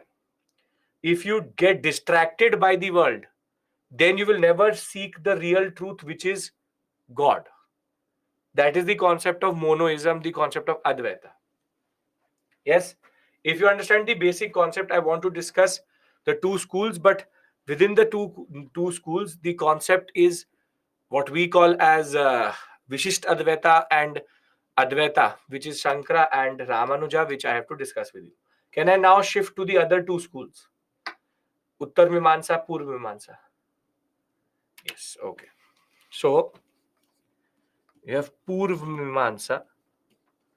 See, Mimamsa used to be one school, but it's split up into two parts. Purv means first, and I'll tell you Advaita, Sushmita, who is the founder. You have Purv, which is first, Uttar, which is after. So that is why you see in the sequence, we always write Uttar first, we write Purv first and then Uttar later. So it's not Uttar and Dakshin, it's Purv, before and after. So Mimamsa used to be one school, but it got split up into two schools because of disagreement. Now, what is Purv Mimamsa? Pay attention. What is Purv Mimamsa? Please pay attention. See, if I'm a Vedic Brahmanistic Brahmin, or I'm a Brahmin who believes in rituals, would I be very happy with the fact that there is Buddhism, Jainism, and Ajivikism? And if that was not enough, there is Kapil Muni, Jamini, these other personalities who are basically now undercutting my ideology. So Kannada, Patanjali, they are coming and talking about new things. So I would be never, very, very thrilled to see these four. And over and above that, if this was not enough, there are people who are going to Buddhism, Jainism, and Ajivikism. So now, what the Vedic Brahmanistic fold does is, it repackages its understanding into Purv Mimamsa, or what we call as Mimamsa school. What are the three basic concepts related to Vedic Brahmanistic path? What are the three basic concepts which are related to Vedic Brahmanistic path? The original path. What are the three basic things which we can talk about there? Rituals, sacrifices, and one more thing, which is the concept of ritualistic merit. Very good. Punya. Three basic things. Punya, Dan Dakshina, Puja, or what we call as rituals, sacrifices, and Punya. Now, this is the original packaging. If I asked a Brahmin, why am I doing this sacrifice? The Brahmin would say, Murkh, you cannot ask this question. You cannot understand the sacrifice. You shouldn't ask this question. So if I ask the justification, the reason for rituals and sacrifices, Brahmins want to keep that knowledge to themselves. That is what their monopoly is. So you fool cannot ask this question. You just tell me what sacrifice needs to be done. I will do it. Don't ask me questions. But Purv Mimamsa, what it did was, same concept, Punya, ritual, sacrifice, Vedas. Now they will tell you, okay, this sacrifice is to do this. I will now put this in the fire and this is going to do this. So the difference is between a government bank and a private bank. Both will open an FD for you, but the government bank, SBI, will say, give me the money, I will open the FD. Don't ask me questions. What is the interest rate? What is the interest rate? No. FD you want? This is the form. Fill it up, give it to me. But when you will go to a private bank, they will tell, come in, sir. Have water. Good. These are the interest rates which are prevailing. Which one would you like to choose? This is the form. Please fill it up. And this is the FD. Same thing is happening, but the process is different. In one, no questions asked. Want to do it? Sure. If you don't want to do it, not my problem. Other is, they will do the same thing, but with all good intention. See, this is the concept. So, Purv Mimamsa is an Advaita school. And this is nothing but repackaged Brahmanism, propagated by Jamini. It interpret and establishes the authorities of Vedas, emphasizes on reasoning and justification for Vedic rituals. Attainment of salvation, Vedic rituals. Vedic rituals will give you dharma, merit, punya, and that is the path to heaven. Brahmins attempted to maintain a ritual authority and preserve their social hierarchy. So, very simply, Purvamimamsa is exactly the same thing with a little bit of, very little bit of justifications. So, it is Advaita school denies the existence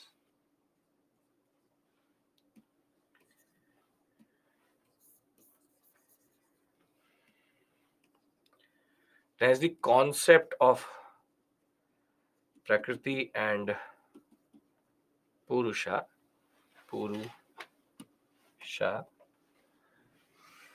path to salvation. Path to salvation, Vedic rituals, Vedas are the most important. Justification and explanation of rituals gives you, it is your dharma to get punya, to get salvation. So I think Purvamimamsa should not be hard to understand.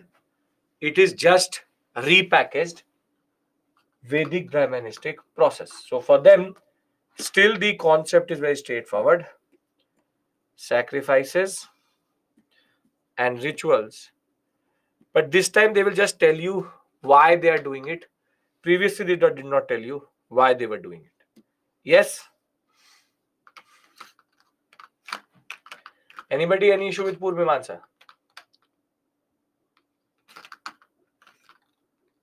Anyone any issue with Purvamimamsa? No, yes, have to say something. Because then we go to Uttar. That is the most important. No, sir. No issues. Okay. So it's only reason for doing. Yes. Same exact thing. Only reason they will tell you. Okay. Now comes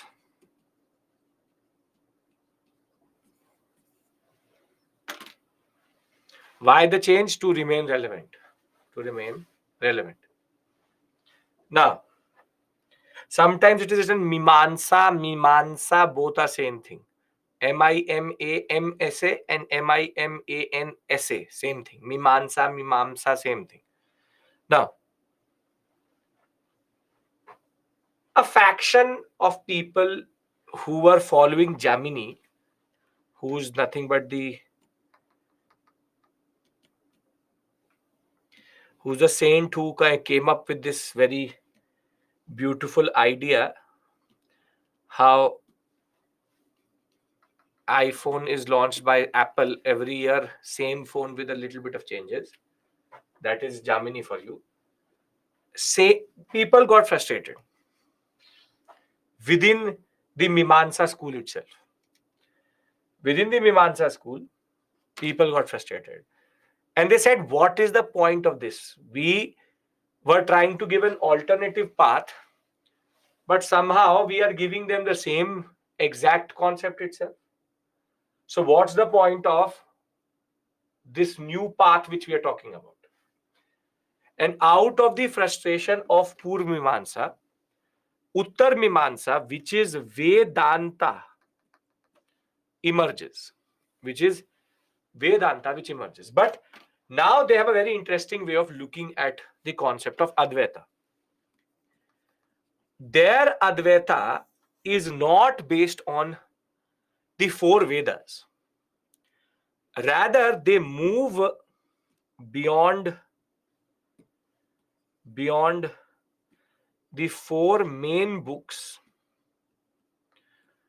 to the subsidiary book of the last book, which is Atharva Veda, has a book attached to it, and the name of that book is Upanishads, are called Upanishads. We'll discuss. Avijiks don't believe in any god. I mean, Ajiviks have this concept that there is God. It's just that he doesn't. He has already written everybody's history. Now, when I will teach you literature, I will tell you. In literature, I will show you that there are four main books: Rig, Yajur, Sam, Athar. And then there are four books which are attached to these books: Brahmana, Aranyaka, Samhita. One of you is called Samhita, and you're named after the books which are related to Rig Veda. And the last book of the Upanishads is actually the last book of the Vedas is called Upanishads. That is why this school is called Vedant. Vedo ka ant, Vedant. Very simply, they move beyond the four main books and they base their ideology on Upanishads. And Upanishads are nothing but the philosophical interpretation of the four Vedas. So very simply, Rig Veda gives you shloks, Samved tells you how to sing those shloks. The Yajurved is like the guidebook, what shloks give you what rituals. And Atharved is the newest book which has the later editions. Upanishads actually are, if you can relate, the Abhidhamma Pitika of the Vedas. What is the difference between Sutta and Abhidhamma? There are three Pitikas, right? Sutta, Vinaya, and Abhidhamma. What is the difference between Sutta and Abhidhamma? I've already told you this concept. Sutta, Abhidhamma. What is the difference? Rule book is Vinay. Sutta, Abhidhamma. Sutta are, yes, very good. Sutta are teaching. Abhidhamma is application, which is Sutta is what Buddha said. Abhidhamma is the philosophical interpretation of that. Same way, Vedas are the Sutta. Upanishad is the Abhidhamma, which is the application of the knowledge of Vedas. So the first thing which Uttar Mimamsa does is it changes the emphasis. It moves away from the four main books, but is still within the Vedic corpus only. It is a Vedic corpus book only. Corpus means it is part of the larger Vedic volumes. Upanishads are not outside the Vedas, but are the interpretation of the Vedas. So the Uttar Mimamsa, first thing is that they say that this Veda, four Veda emphasis is not working. And as soon as they move towards the Upanishads, they also change the path to salvation. And what they do is that they are very smart. They're very smart. Uttar Mimamsa, it is refutes ritual-centric philosophy of the Purv Mimamsa. They now emphasize on the Upanishads, but what they do is they pick up from everyone. Meditation, self-discipline, spiritual connectivity, the realization of the ultimate truth can only come when you are linked to your karma, you do good deeds, and you have to meditate, you have to go have self-discipline, you have to have spiritual connectivity. So in a way, they mix up yoga plus the concept of the Sankhya and the Nyaya and the Vaisheshika. So very simply, the Uttar Mimamsa says that we have to seek Brahma, which is the truth, which is God, by meditation, the concept of spiritual connectivity, and contemplation.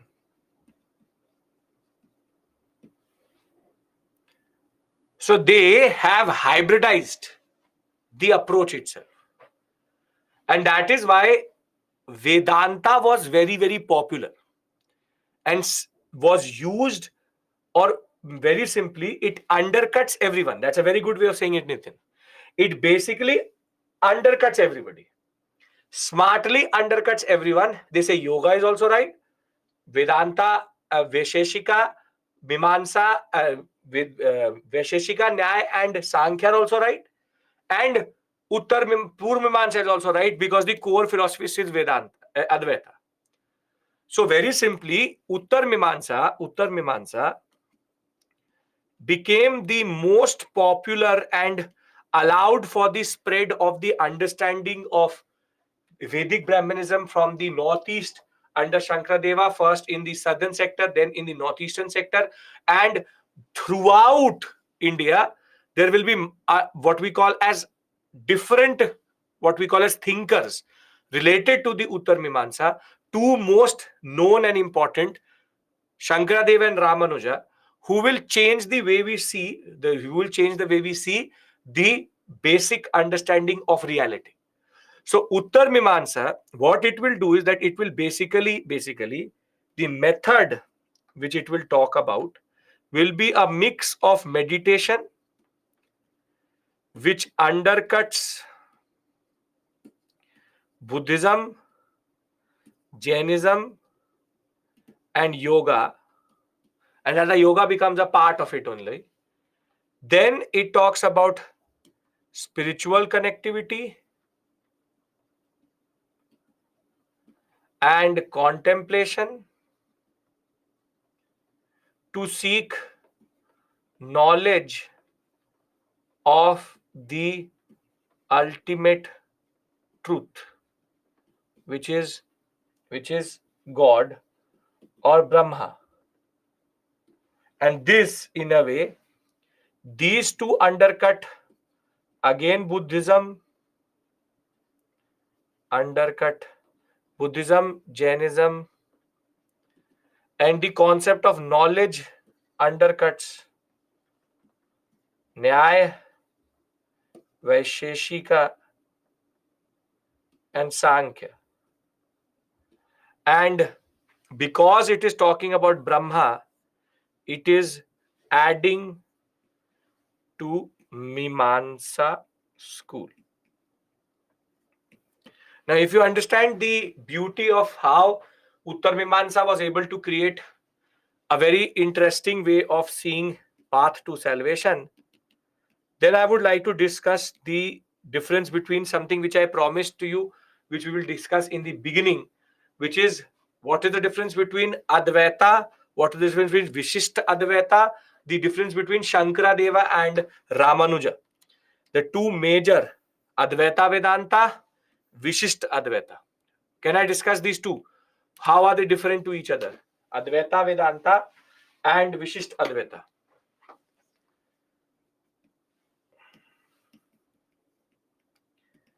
Advaita Vedanta, which is Shankaradeva or Shankaracharya, and Vishishta Advaita,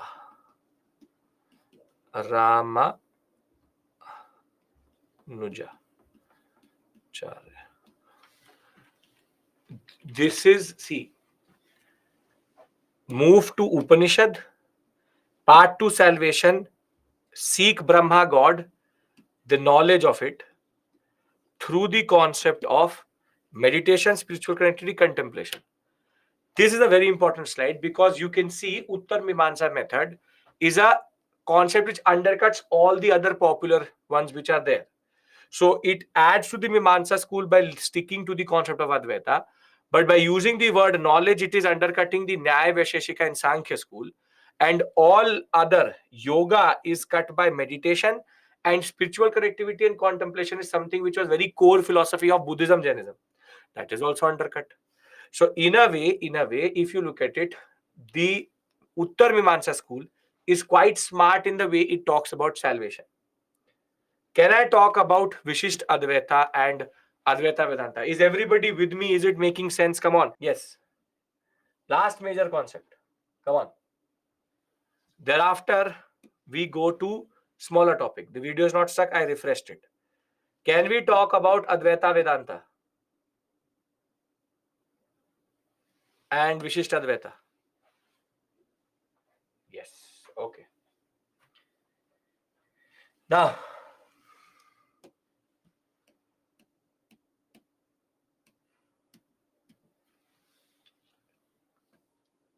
see what Shankaracharya or Shankaradeva says. These doesn't matter. The spelling doesn't matter. Shankaracharya, Shankaradeva, same thing. Okay. Так these just have to revise. I'll write the only. You just remember this. This is the word which the UPSC will also use. Shankaracharya. SH and SA are the same thing. Sarthak. Okay. Now, see what Shankaradeva says or Shankaracharya says is that very simply,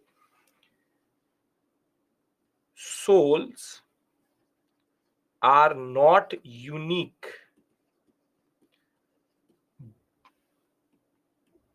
or do not have characteristics but are true part of God and they reflect that. Now, I'll give you a very straightforward example and you will understand it. What Advaita Vedanta says, which is monistic Vedanta says, that there is God who is the original operating system. Who is the original operating system? So you have OS, operating system.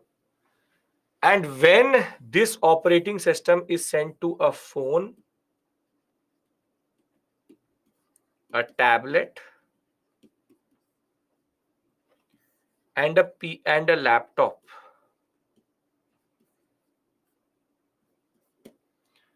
what Shankaracharya says is that the original OS, the OS is exactly the same here.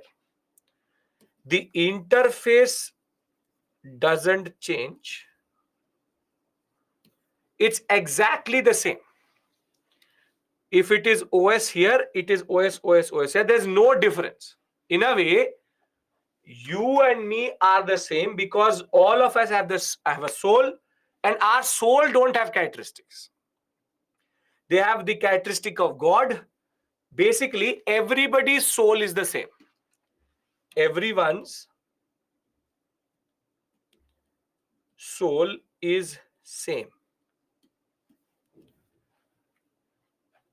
Advaita Vedanta, monoistic Vedanta, which is one God and God's ansh or God's part in you is exactly the same, which is everyone has the exact same soul.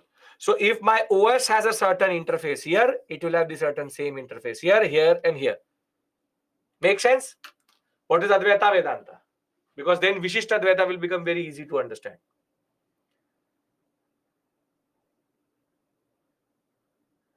Yes, no, have to say something.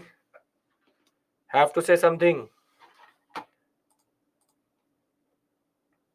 Last major thing. After that, I'll give you a summary of this whole section.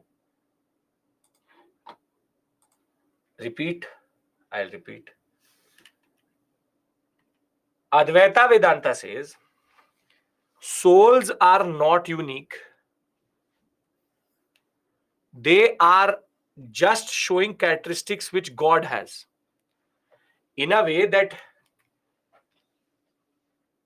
if I give you this book, all copies of this book are exactly the same. If I make a photocopy of this book, all the copies are going to be same, Hardeep. So this is God, and the photocopies are nothing but soul. So if there is a characteristic which is there in the God, it will also be there in the photocopies, which is soul. So basically, this has a characteristic, and all other souls also have the same characteristic. Everybody, you, me, everyone who is sitting in class, they are the same soul.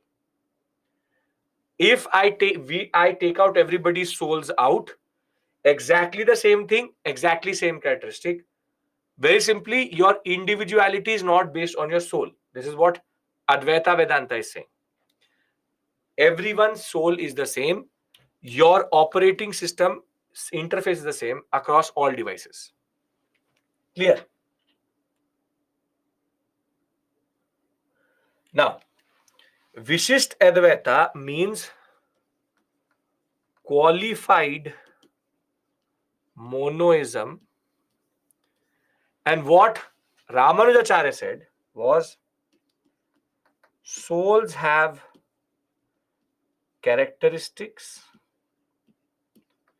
and though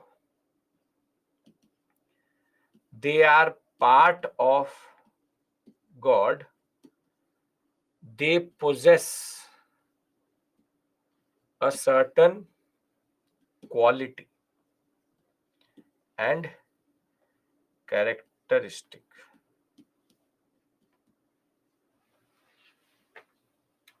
What Vishisht Advaita says,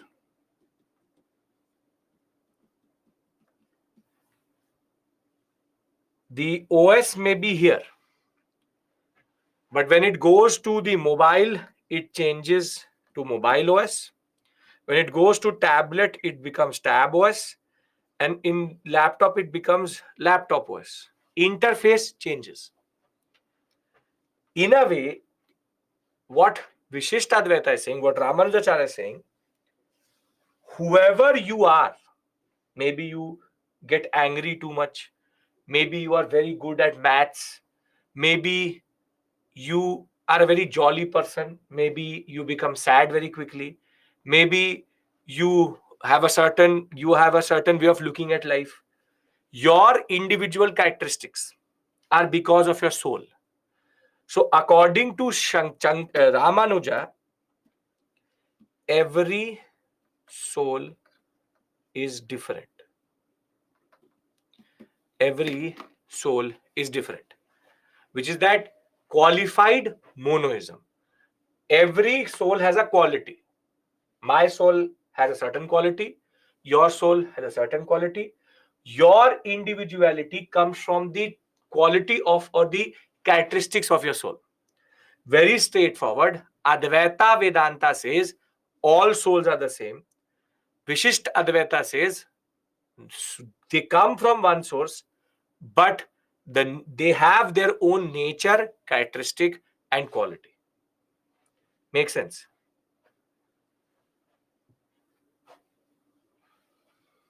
Yes?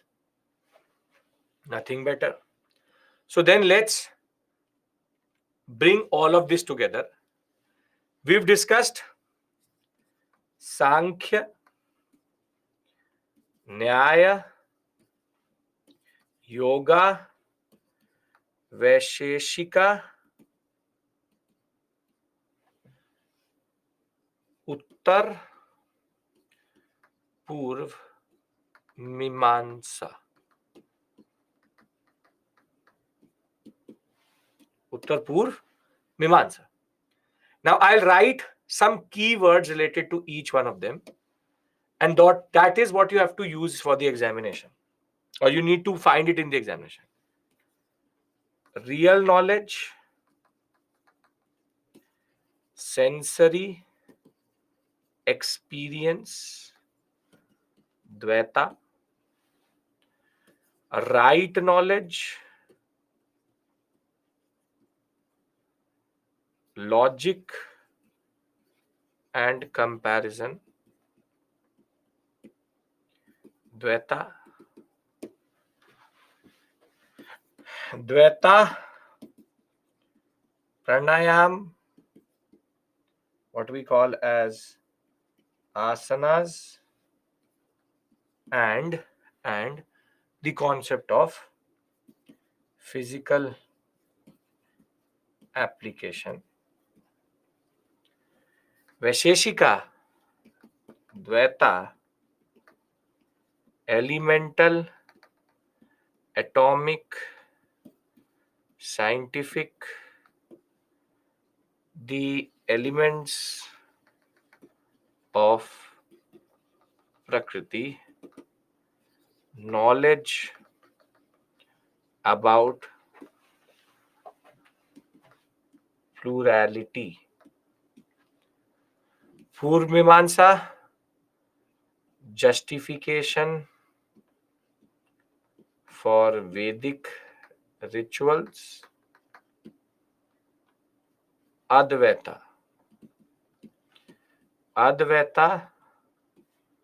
Vedanta, Upanishads based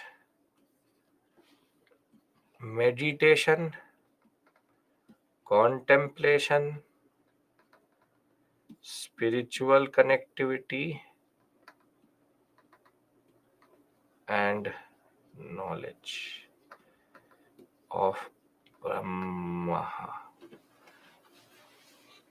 If this slides make sense to you, I can now shift to smaller topics and do a little bit of the previous year questions, and then we can break for lunch. Does this slide make sense to everyone? Please, you have to be more vocal, have to be very straightforward in telling me that. Okay? Clear? Yes, clear. Okay. Now, I hope your the fear of 6 schools of philosophy is gone. It's one of the most technical part, but we've steered clear of it because we have not become emotional. We've taken it on face value. Now, the last school which is left is called the unorthodox school, which is called Charvakism. Charvakism. Now, see, Charvaks are based on the Charvak texts, and they are very interesting personalities. Charvaks say,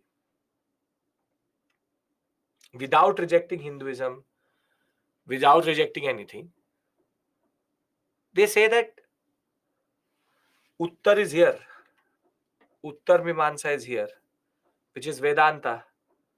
So Uttar Mimamsa is done, Purva Mimamsa is done. Now, Charvakism, which is unorthodox school, it says one thing. Is that what is this obsession with death? What is this obsession with moksha? Will you ever get to know that you got moksha? Will you get a notification on your phone that you got moksha? Or your family will be notified that you got moksha, salvation, this, that? No. So what they argue is that this school is also called Lokayata. Is that why are we jeopardizing our this lok for the parlok? Which is, why are we so obsessed with what happens after death that we are giving up before it, or before death we are giving up everything? This is called the YOLO. You only live once. So they are like, let's chill. Let's just not talk about death. Let's not talk about this knowledge, this, that. Once I die, I get moksha, so this, that, punya. No. Let's enjoy life. Let's enjoy life. And I don't want to talk about if I will get moksha or not. When I'm born, my consciousness comes because of God. After that, there is nothing which I control generally. So these Charvak texts, which were written by Brihaspati, they refute the idea of the Vedas, though they don't refute the concept of Hinduism, they believe that the contact with this lok is more important. They don't believe in the parlok, which is the other world which we go after when we die. And perception through senses, enjoy life. Reject soul, incarnation, spirits, and God. They believe that all this is just made up. Let's try to live life as we should. When you die, your consciousness goes somewhere. They don't care. So the materialistic school, what is called the Lokyata school, they don't take tension. They don't take tension, which is that they don't care. They're like, too much death we are talking about. So for them, very simply, it is about this lok than the parlok. Don't be a charvak, because that won't work. So very simply, we have the orthodox schools and we have one unorthodox school, which is Charvakism. Done, everyone? Can we close 6 schools of philosophy? This is the gist of what we had to understand with 6 schools. This is the first heavy topic which we needed to cover. Yes, no, have to say something.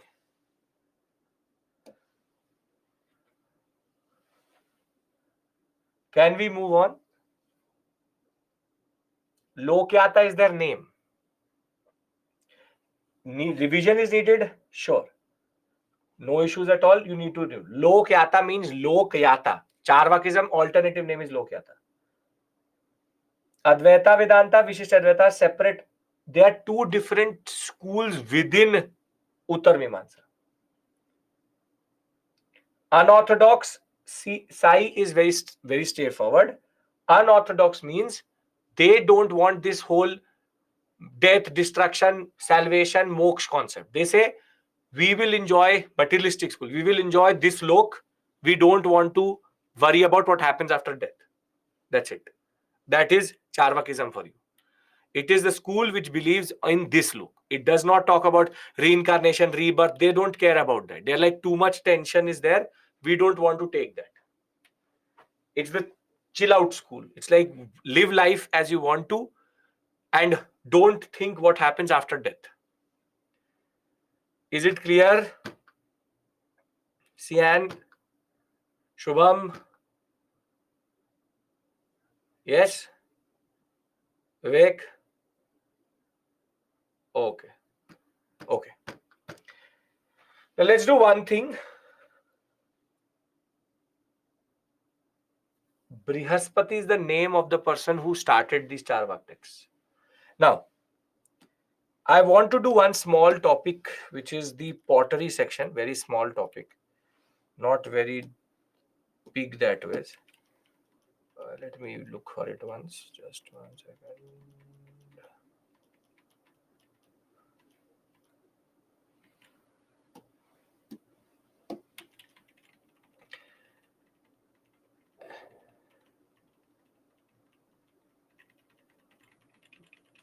Yes. Now, let's talk about pottery. Can we talk about pottery? Are we all out of this 35? It's only 25 minutes more. You get lunch and you never have to talk about these things again. Right? Okay. Now, pottery again in Nitin Singhania is given in a very confusing way. Now, in the examination, they can ask you basic question related to chronology and which period you get what pottery. And rather than making it very easy for the candidate like this, he's just messed it up by pushing it in different areas. Now, if you find the following pottery in the examination, it corresponds to this following period. One is called BRW, which is black and red ware or black on red ware. You can see here, this is black color on red color. When you find this type of pottery anywhere in India, which dates to these archaeological excavations, we know that it is in the Harappan period that these type of potteries were created. So we automatically know that it has to be 3rd millennium BCE, which is this period of 3000 to close to 1500, or rather 1700 BCE. We know that if we find BRW, it is going to be that. Thereafter, if you find something like this is called OCP, ochre colored pottery. This is mostly found, ochre is that color which you see, cream color. This is what you mostly find in the early Vedic period. Early Vedic period would mean what period, what time period? What time period? Come on, tell me. What would be early Vedic period time period?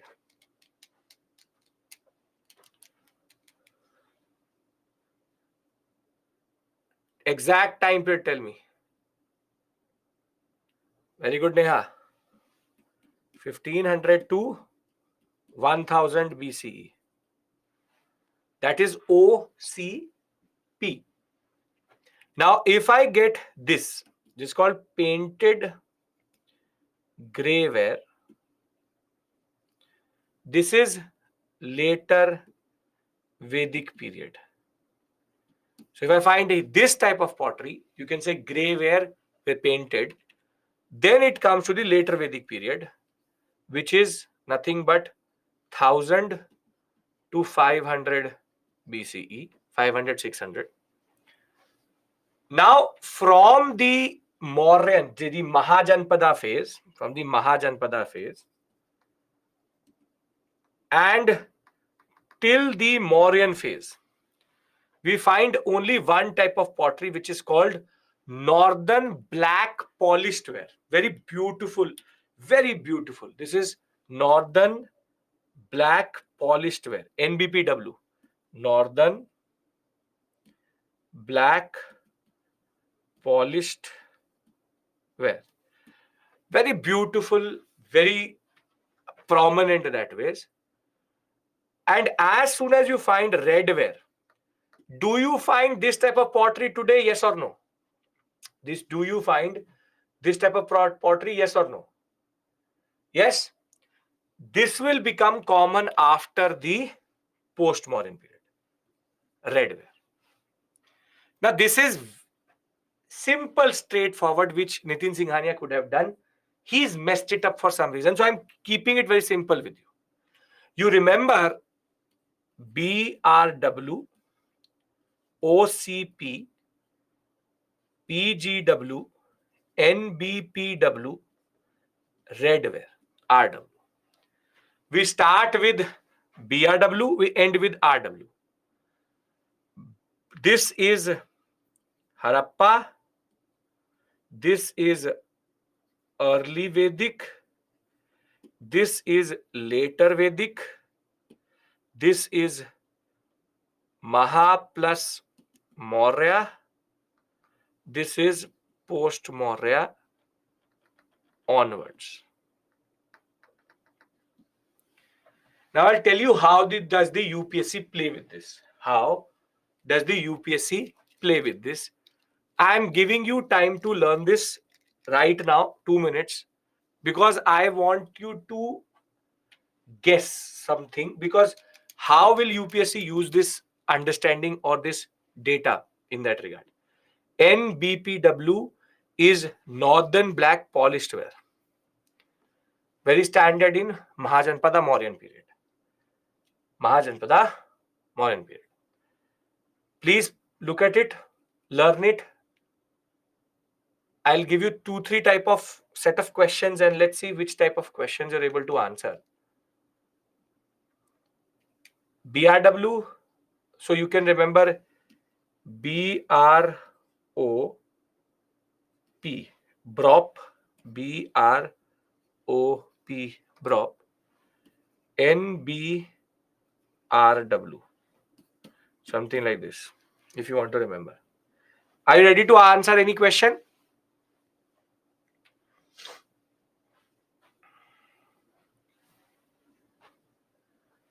Now, if in the examination, in the 2023 paper, which came this year, UPSC acted over smart and it said that discuss the society of ochre colored pottery societies. This question is asking about what?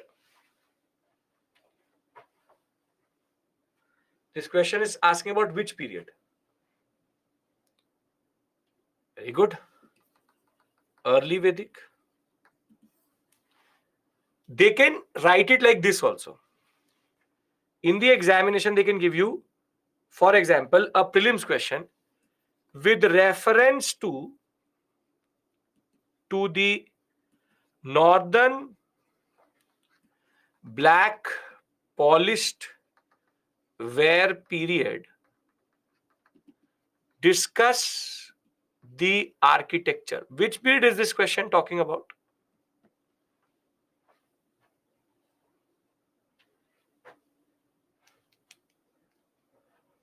It's talking about Mahajanpada and Mauryan period.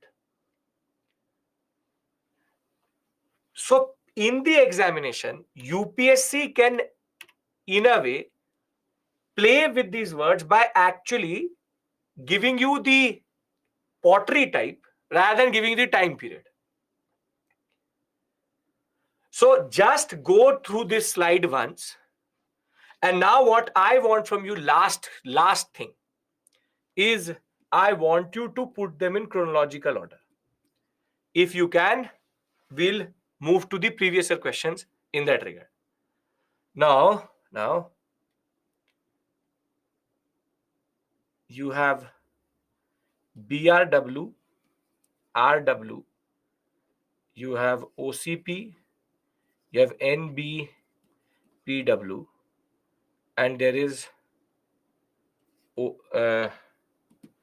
PGW.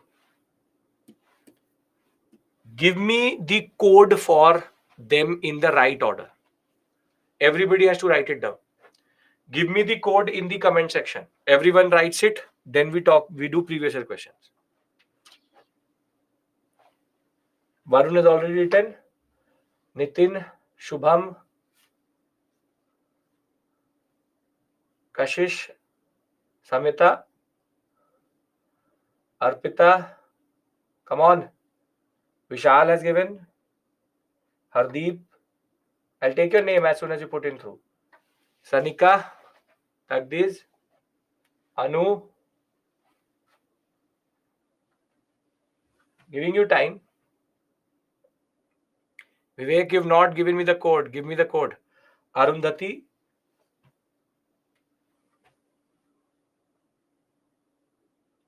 Tripti.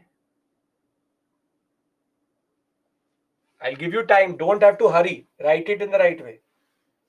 Nikita, give me the code. Put them in order. What is that? 5, 4, 3, 2, 1, something like that. Nikita, Narendra, Himanshu.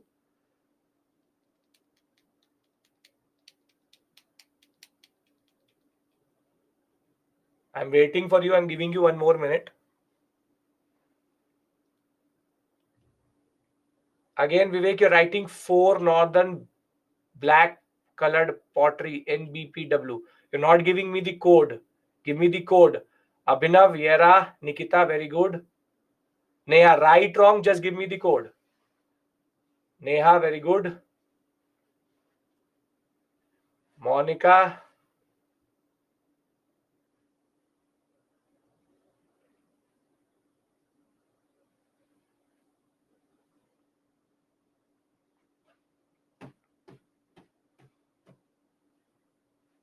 Anyone else wants to type? Okay.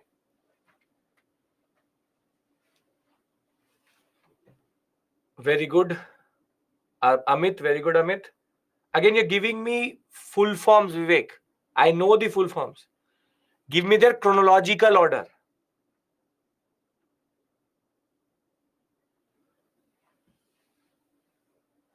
Amit, last. Sian has now pushed in.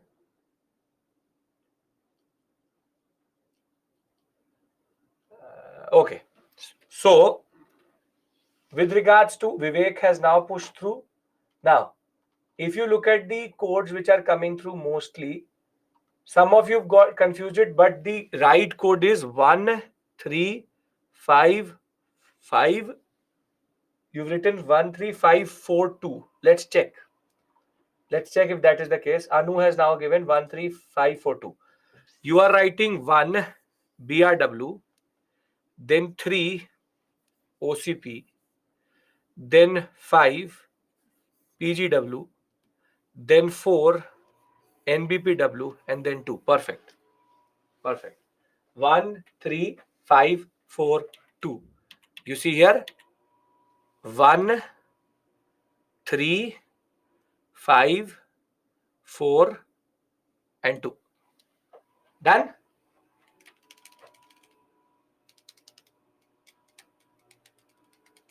BRW, OCP, PW. Great. So now you don't fear pottery, because again pottery very very messy in Nitin Singhania. Okay, great. So let's do some previous year questions and then we can move. We can take a break. We'll do some previous year questions. Yes, that is more like it. Okay. Which of the following pairs does not form part of the 6 schools of Indian philosophy? We've just done it. Very simple question.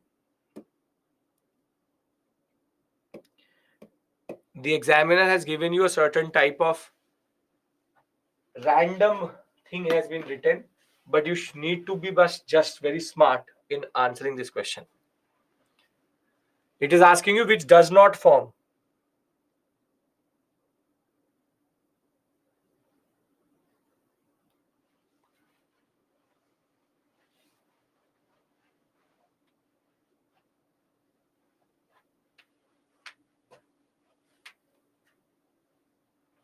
Very good, 81%. 9, 6, and 3%. 6 schools of philosophy. Mimamsa Vedanta, yes, they are. Nyaya Vaisheshika, yes, they are.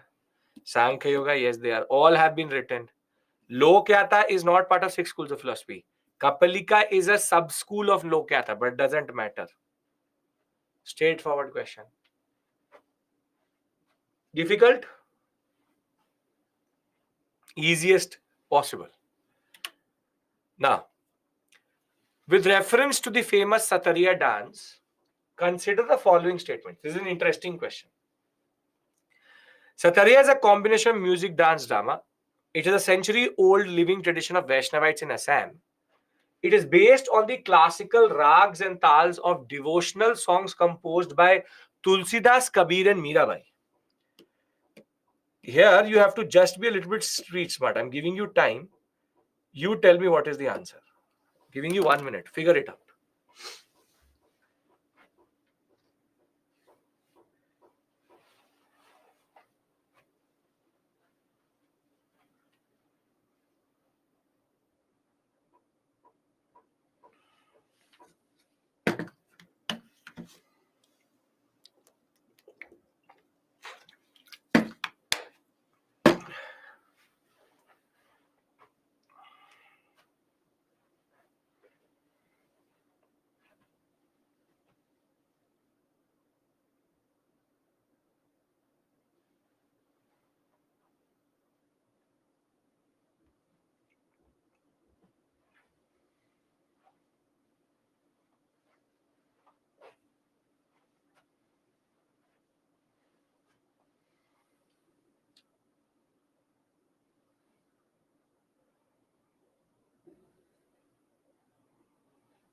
Very good. 66% of you are reading very closely.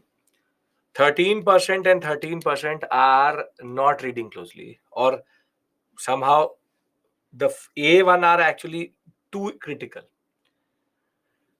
See, tell me one thing. It says it is based on classical rag tals devotional songs Tulsidas, Kabir, and Mirabai. Kabir is devotional. Kabir, Dohas were known for devotional. He is Nirgun Bhakti. And he is the only one, along with Dadu Dayal, who actually do social critique. So, yes, it is based on Tulsidas and Mirabai. But Kabir is the problem here. So, this statement becomes incorrect. This question is mixing up dance and Bhaktism. So, your two options automatically get eliminated, which means that one has to be correct. Yes, dance, drama, and music. That is true for all of the different combinations of music, dance, drama. All dances are like that. But it says it is a century old tradition for Vaishnavites. The name Satariya comes from which word? The name Satariya comes from which words? Which word? Satras. Satras were Vaishnavite temples in Assam. Now, you tell me straightforward. Is this question difficult or it only needs street smartness and conceptual clarity? I only have to read closely. If I'm able to read closely, 66% of you have did that and you got the answer. Let's move one step further. With reference to India's cultural tradition, what is Kalripat? Still prevalent in some parts of South India. Ancient style bronze and brass work still found in parts of Coromandel area. Ancient form of dance, drama, and living tradition in northern part of Malabar. Ancient martial arts and living tradition in some parts of South India.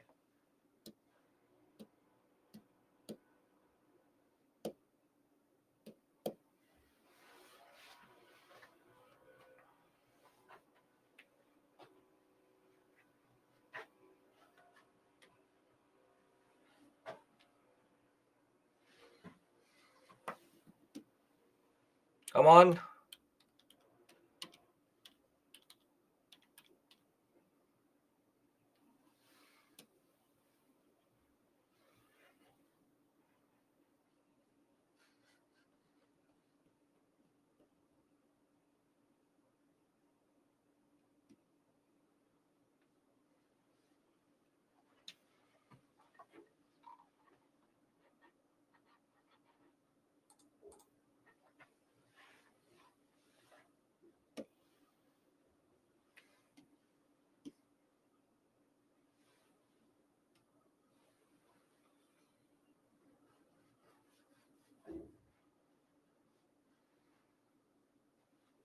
Perfect.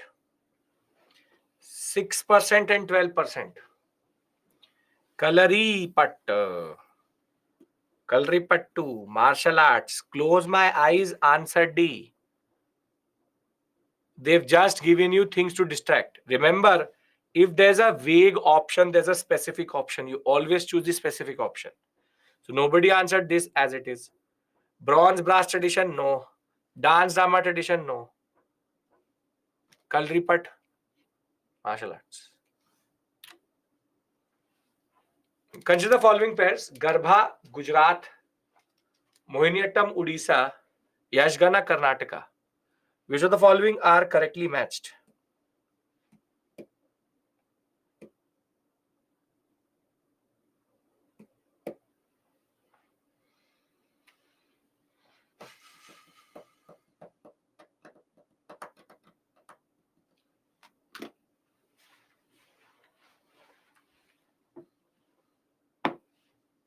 Come on.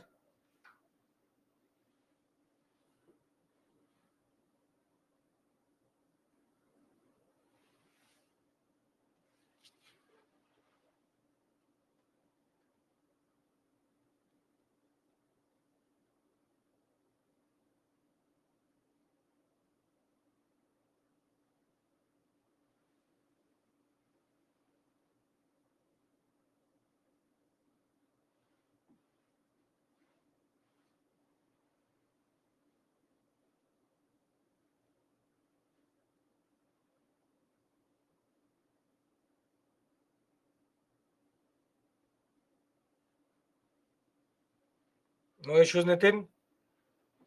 8, 14, 64, totally correct. 14%. Okay. Now see. Yashgana is Karnataka, everybody knows that. So there are 3 options in this. This gets eliminated. Garba is Gujarat, everybody knows that also. Mohiniyattam, Odisha. The easiest is the dance of Odisha is called Odissi, Odisha. Mohiniyattam and Kathakali coming from Kerala. Done. Okay.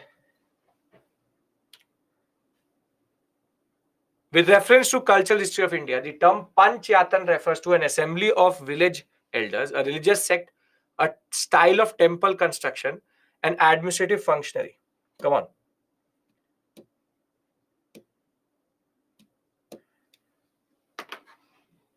Very easy question again.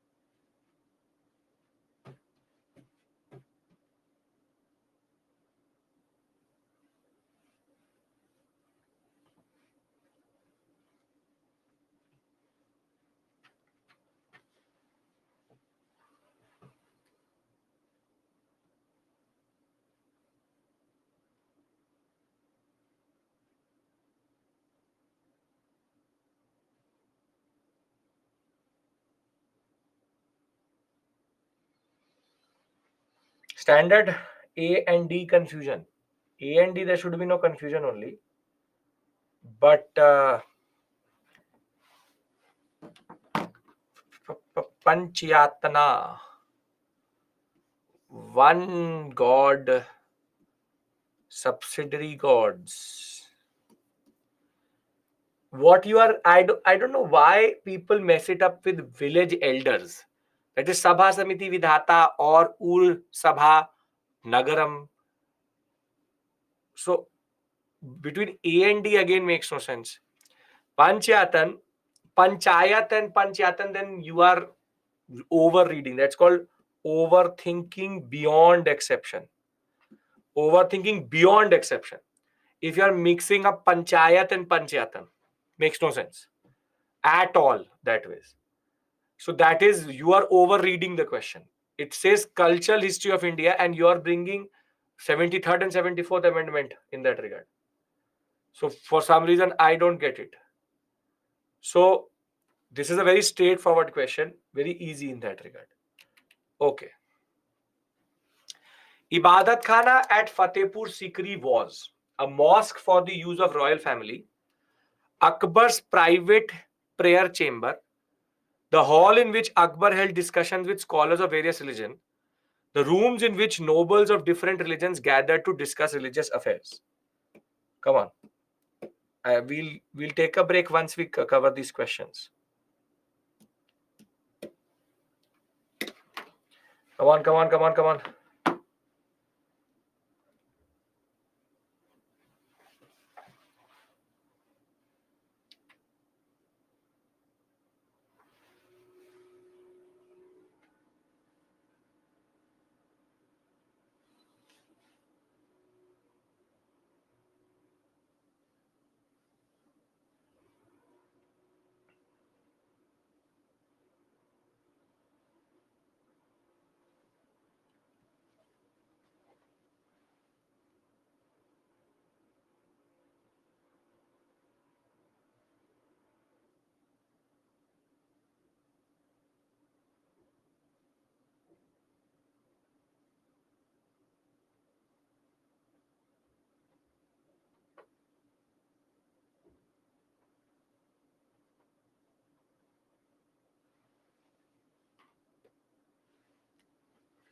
This is standard. Standard happens. C and D are not the same thing. C and D are actually not the same thing. See, Akbar private prayer chamber, he did not pray too much. Mosque, the last thing he will actually build, it was called the Jami Mosque. That's a separate issue altogether. The room in which nobles, different religion gathered to discuss religious affairs. The hall in which Akbar held discussions with various. Isn't there a difference between a noble and Akbar? Did Akbar sit in the Ibadat Khana and discuss, or his nobles sat and discuss? You tell me. Was it his nobles which did it, or was it Akbar who sat there? So then, how is C and D the same thing? If you cannot answer Ibadat Khana Akbar, then there's a problem. You need revision. These two are fundamentally different to each other. Nobles belonging to different religions. Firstly, tell me one thing. Did he call nobles of different religions, or did he call the religious intermediaries of different religions? Nobles or religious intermediaries?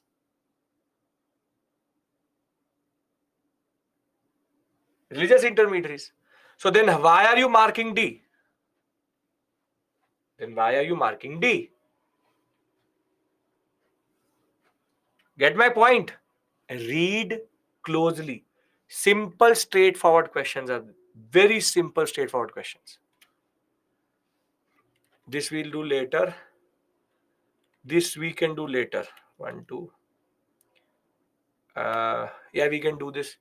You want to do it right now? We'll come back from the break. We'll do these questions. Remind me, we'll do these questions when we come back. Slide number 159, 160, 161. Want to go for break? Leaderboard you want to see?